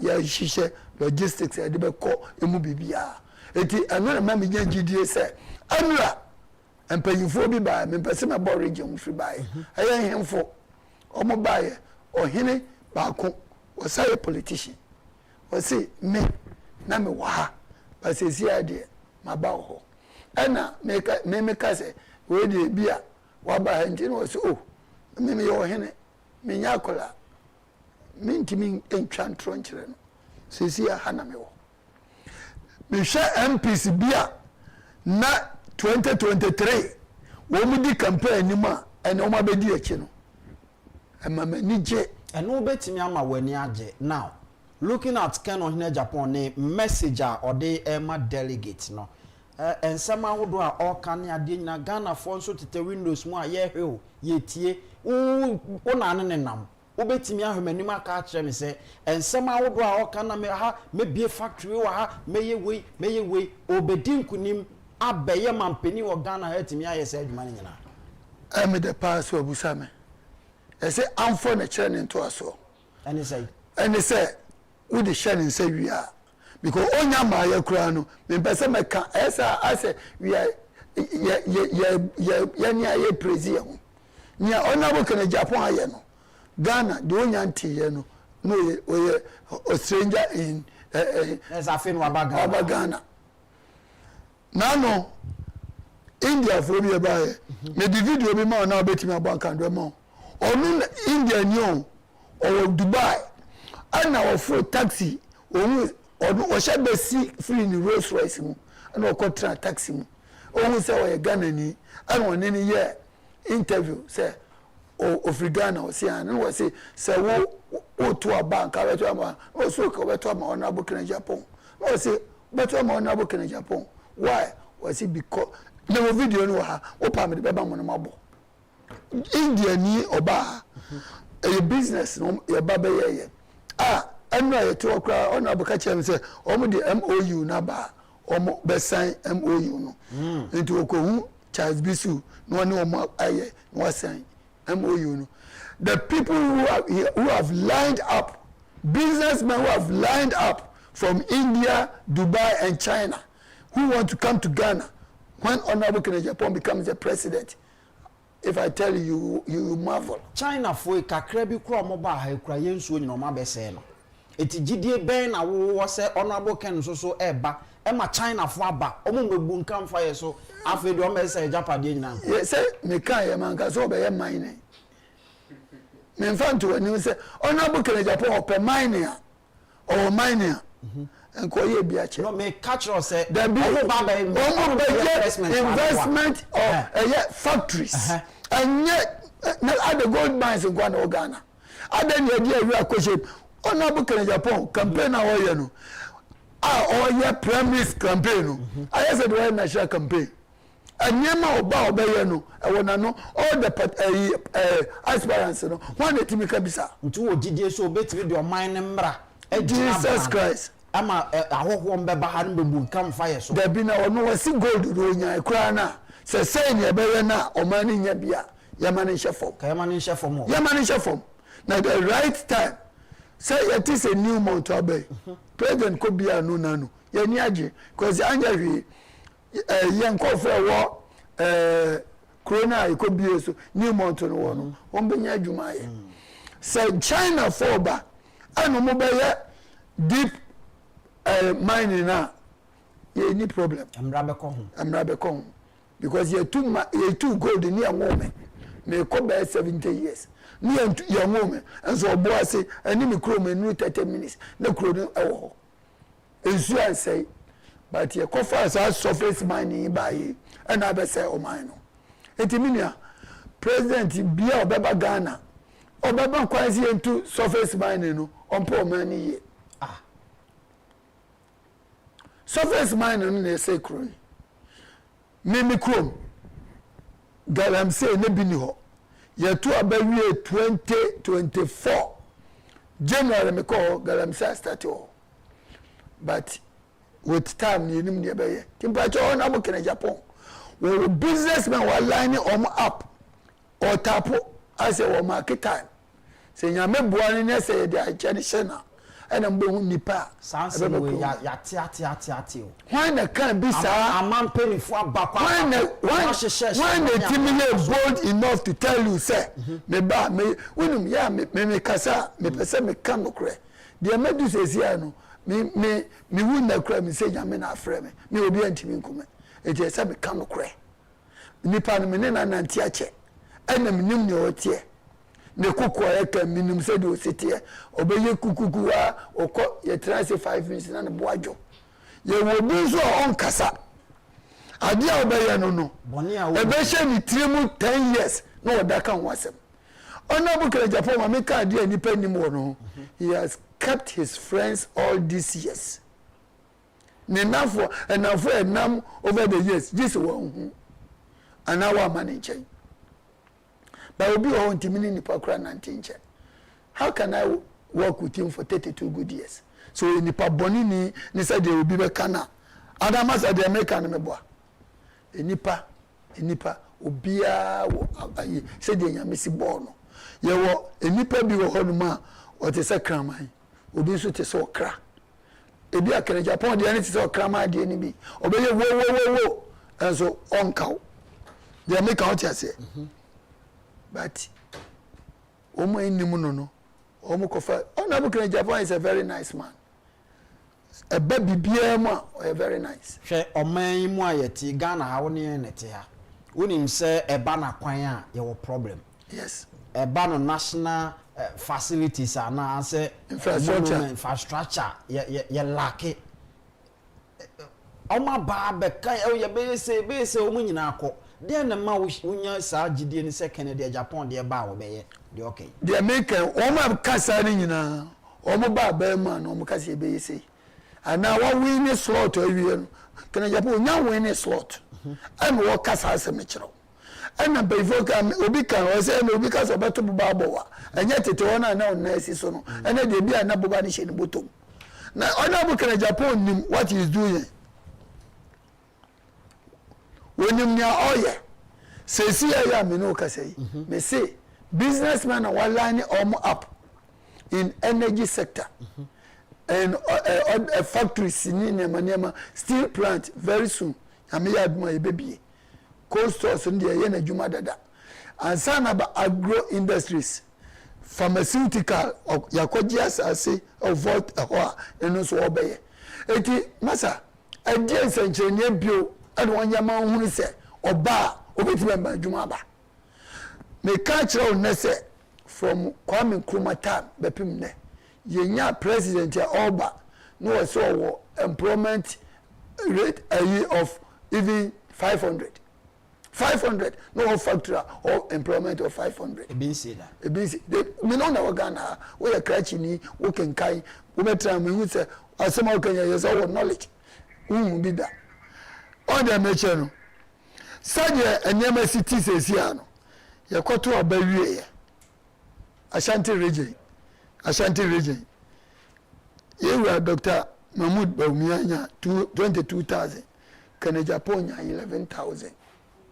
Sir, you can't you know any day honorable Japan Dr. Mahmoud Baumianya Bekaya one. Some can you ever win it. And then you Timiko to Srim. Nasa omutimi yes a hodi na just to omu de obi a wo free hono omu tanwana mene na me se mi huje eno nyame na me ya no ntimi sero okay mene nana buje AK constable ena edi nkomo ofia sabatel we have iron ready ya wode message sahudo nyina eba but in the meantime etiefo ne ahwefo nso mra na afa ye ni nkomo ewa ha na yenko yenim numbers no 0240 550899 0240 Hello, good afternoon. Good afternoon. Sinupay. The panel said yes. Opene we didn't be afraid for na mintiu. The pastor with the secretary of the Taman, the go ahead at Naman.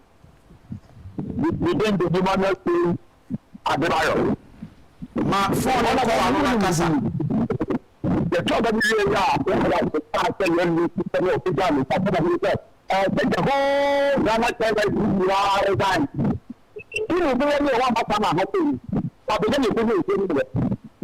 If you want to do it, you have to get it right. Only just to come out one more year, you could do it up with the new crop. What I said, but I'm not making that. Because the father of that, the picture of the point from the what I said, the people are talking, the whole thing.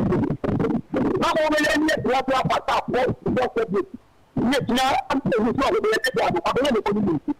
But let them go here, what am I doing? A government of me, now what you trying? What money say? Now what's from with them, my secretary, big organizer, who's organizer? A government that's all. Let them just work my way. That's no about. That's it. When you be part of it, for many years, a Japan remember. One like the people are not about. You know what I say? You're not here now, bro. What am I talking? That's it. If you can afford your minimum of work, so you can go very about. Mate, one of the money I'm going back. I don't say Nyankopo Asia 0240550899. Hello, good afternoon. Good afternoon. Hello, good afternoon.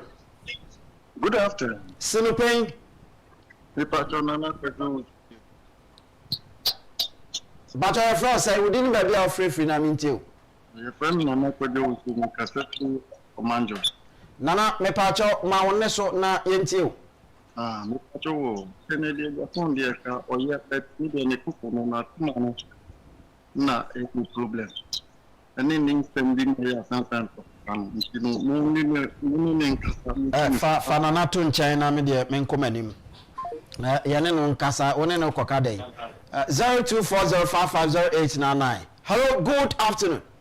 Good afternoon. Sinupɛn. Kencity Japan has been for the car. I'm not the region is the gun. The gun is here. Yes, sir, the Tabania. Election, it's a end. Election, I'm going here. I know the man who was on the and the people of community bank. And now, also, young man, I'm all friends, but I'm a friend. If you want to follow, I'm a man in there. No more share, the other to you. Mr. There's some water. Medase, Nyamin Shrow, 0240550899. Hello, good afternoon. Good afternoon. Good afternoon. Sinupɛn. I can't tell you to the paper for the public and this time, Mr. Kennedy, Uncle, I wait on me. Not a minister of Riano, and I can tell you for no one. And I would be a Riano. We are trouble with the men, no one is fellow. And your people are there, you're papa. And my own never was on the account. Yo, Medase. Hello, good afternoon. Good afternoon. Sinupɛn. I can't say it. Obani, we didn't be free na minti. It's not an OPT. I can say kutu. Wada ma phone me wa no kakra na yente wonka. Okay, but I will say. Me to wonka yanko. Yo, nya me pesa me kan say. Yeah. And mwa ko bo no ehia. Na mo me pesa me kan say bi kire mo. See, as I said, you, no matter when you okay. Or say in an election, those who cast their votes decide nothing, but those who count the ballots decide everything.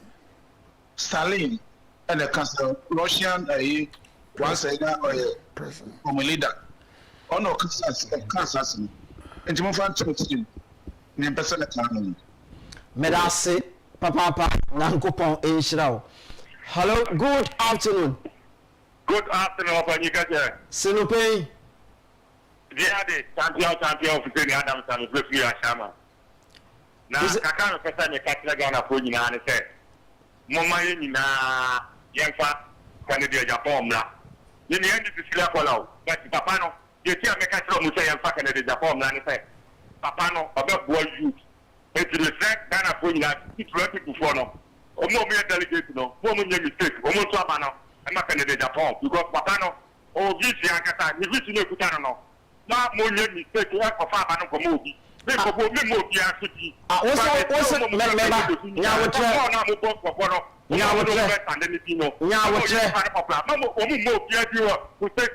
apart from Kennedy, then I tell you,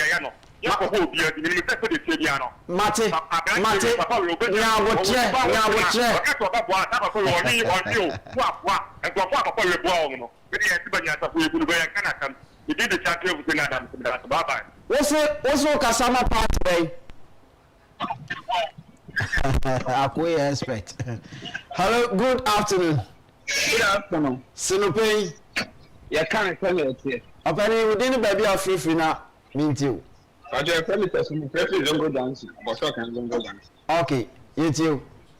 But you Papa, hope for the hopeless, Mexiano. Papa, I'm about to lay that phone.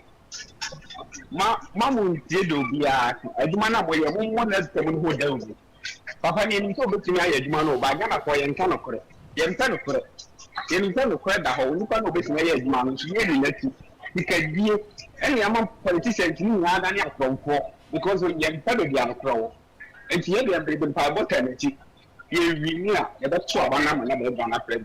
The all year for you for not letting up without. Meso me da say papa ma memfa me last 2 course na yemfa dwumadie no emfa NC 02. Okay, hello, good afternoon. Hello. Sinupay. Yeah, me kata. Odi ni ba dia free ansa wakasa. Aha, me your friend Osmafo. Na kasa free. Your friend Osmafo. Your friend Osmafo. Na dia me pesa me kan say. Me kasa fi adenta.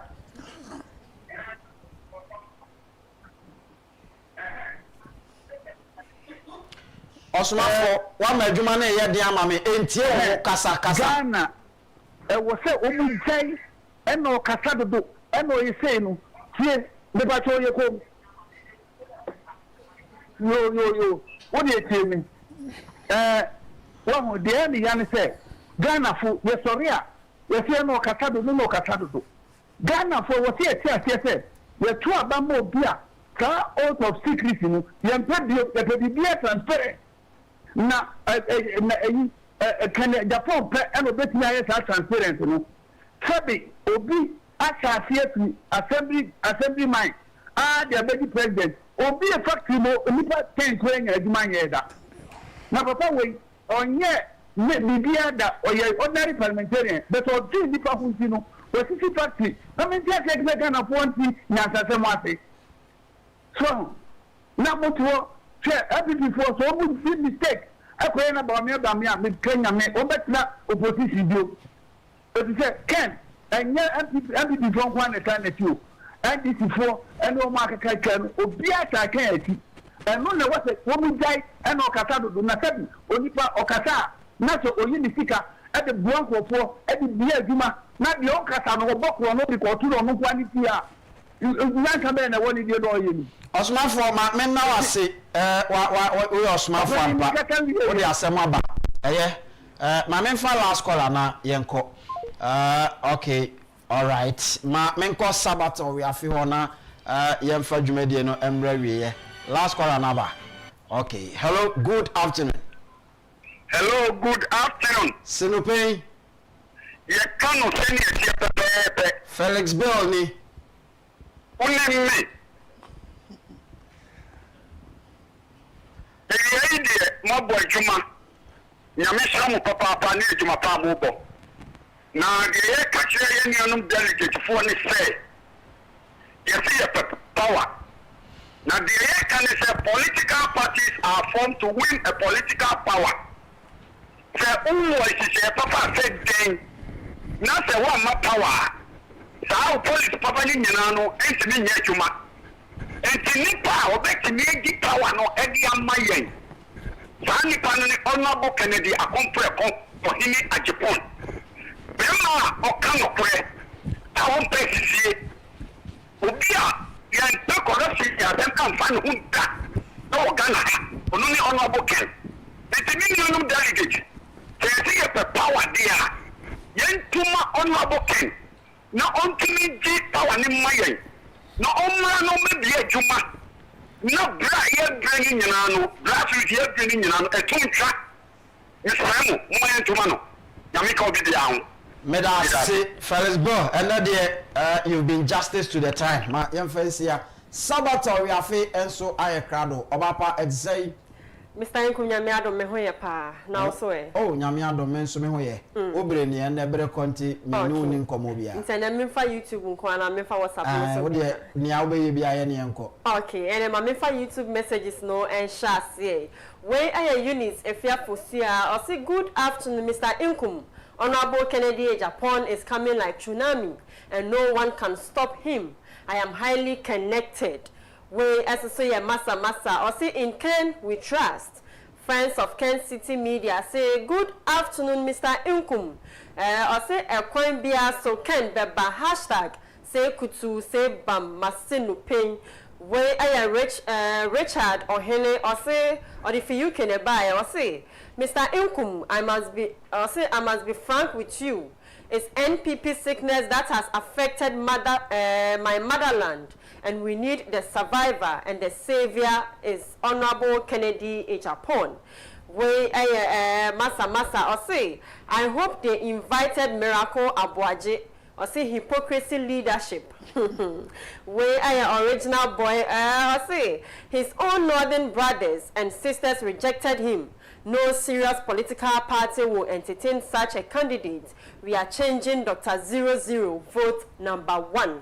And also so Bonnie Godfrey or say no Ken, no votes. Black so say or say Yanum 4 will never ever talk or read about the Michael Quay's reports to let their viewers know why NPP lose pothole in 2024 elections, but only Agyapong. Yanum 4 no omuni report nibi.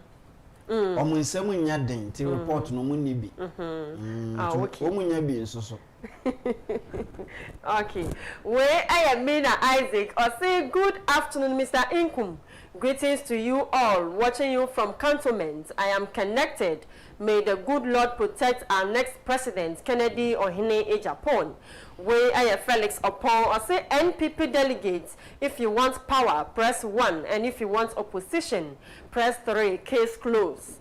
Where I Grant George or say NPP party is number 1 in Ghana, but not number 3 in Ghana. So please vote for number 1, Honorable Kennedy Agyapong, NPP savior. Only number 1 president can all the way. We also so Agyapong Kwame. I say good afternoon, Mr. Nkum. No one can change the will of God. So NPP delegates, please vote for Honorable Kennedy Agyapong to rescue NPP now. Watching you live from the Agyapong Masinu Pain, say Kutu, say Bam. Mrs. Elizabeth say Afa Sinuping, Honorable Ken all the way. Get connected to family NPP. We so I am Mami Winnie Agyapong. Say good afternoon, my PhD family. We thank God for another day. Hope all is well with you. I see today is a wonderful and exciting day. I know you are going to fire as it is. May God guide Ken wherever he is. Love you. Way Cornelius appear or say good afternoon or say good afternoon, Mr. Nkum and Mr. Albert. I'm looking forward for you guys to add Mr. Fojo to Sinuping. I miss him. I miss him. My greetings to him and Honorable Kennedy. Into Mr. Nkum me the YouTube dinner since me fa WhatsApp there kakra and kahona me fa uzi. We say good afternoon. My name is Nanesi or say an account proverb. Family is like a forest. Or say when you are far, you see all the trees as one. But when you enter, then you will notice every tree has its stand. NPP is a family full of intellectuals, doctors, lawyers, etc. That is why there is always a competition amongst them. Everyone thinks he's capable. What they should do is to sit down and analyze things well, to know the kind of leader Ghanaians want, not only the party. Unlike NDC, they are okay with whoever comes as their leader. Thanks. Okay, we say good afternoon, Mr. Nkum. You are live, loud and clear on White Cross Information Center, so whom runabout. Please, the disciplinary committee should not spare the rod and let justice to work on whoever is offended. Greetings to taxi drivers. Ask well and don't spoil my name. They are connected and regular listeners of Oman FM at Suhum Station. To Asafo and Chebi Odumasi. Thanks. Where you fifi or the Fisuhum and I buy. We say my name is Isaac Mensa Kwenu from Zenu New Road. I say good afternoon, Mr. Nkum. The economy will be robustful if we have enough jobs in the system. That is why we are rooting for Honorable Kennedy Agyapong. So delegates, don't disappoint us. Hashtag Ken all the way. We say, I believe that many journalists oppose the idea of Honorable Ken leading the NPP and eventually becoming the president of Ghana because it could lead to their names being taken off their paymasters' payroll. I consider it puzzling. why many bloggers and journalists harbor such strong dislike for Honorable Ken, like Ibrahim Traore, so they might as well start accepting him now or face the consequences later. Get connected now. Also with you all families wafa yaw aban or the Texas and a buy we say never. Debbie, we are not okay. We are not away. Okay. We say hi, Mr. Nkum. Good afternoon, Sinupen crew. I'm Kwabena. I'm listening live from Chebi, and I would like to state emphatically that the NPP can win the 2028 general elections only with a visionary, passionate and pragmatic leader, Honorable Ken Ohini Agyapong. I say I would like to ask these questions for all of us to ponder. 1. Why would the NDC select its running mates from the central region always? 2. Why are the votes from the northern region always counted in favor of the NDC? 3. What will happen if Dr. Bawumia by any chance wins the NPP flag bearership and half of the northern votes go against the NPP because of the conflict situation? I humbly submit that we cannot afford to lose the central, western and Bono Ahafo regions to the NDC. Delegates, please vote for Ken Ohini Agyapong to help rescue our beloved party from sinking deeper. Mr. Nkum found here. Okay, and then Mr. Medawase. Why? Same komobia ni echrebiem. David. All right. Nana, o camera ni shimna one for enkasa delegate. Enkasa. Wasem bia wo bia no. Ka kire wo mu. Yo, Mr. Nkum medase bebre. Am say yetie nkofo so o madwen kire no. Mo ama huni a eko. Na mi pese mi yi papa bia no. O se ka ono kwa na kuma na se ne koko. Mi pa chaw ewiase. Enam edepa no ye obibi afende bodwuma e wo hu.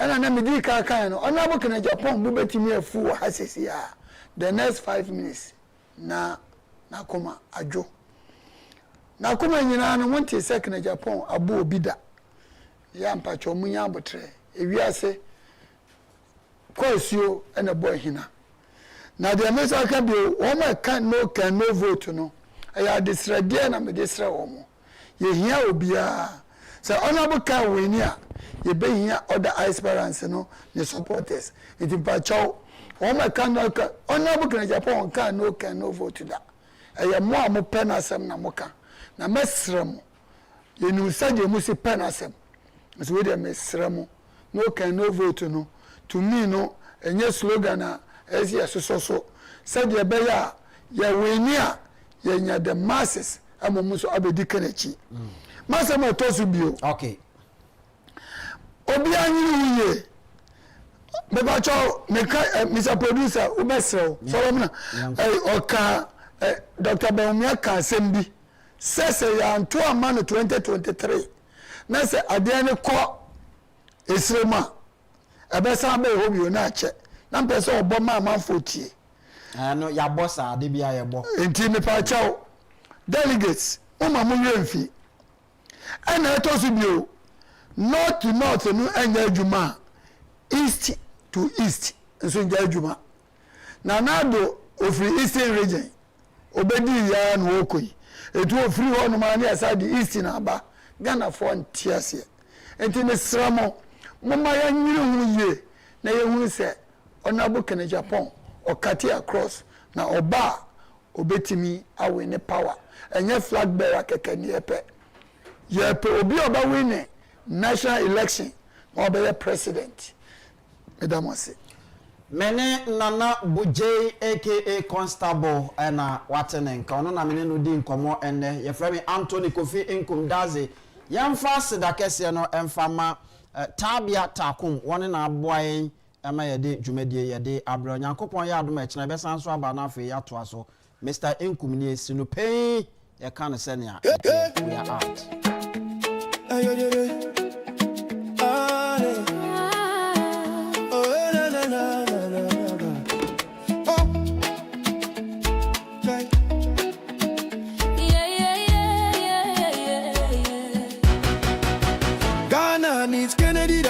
for the youth.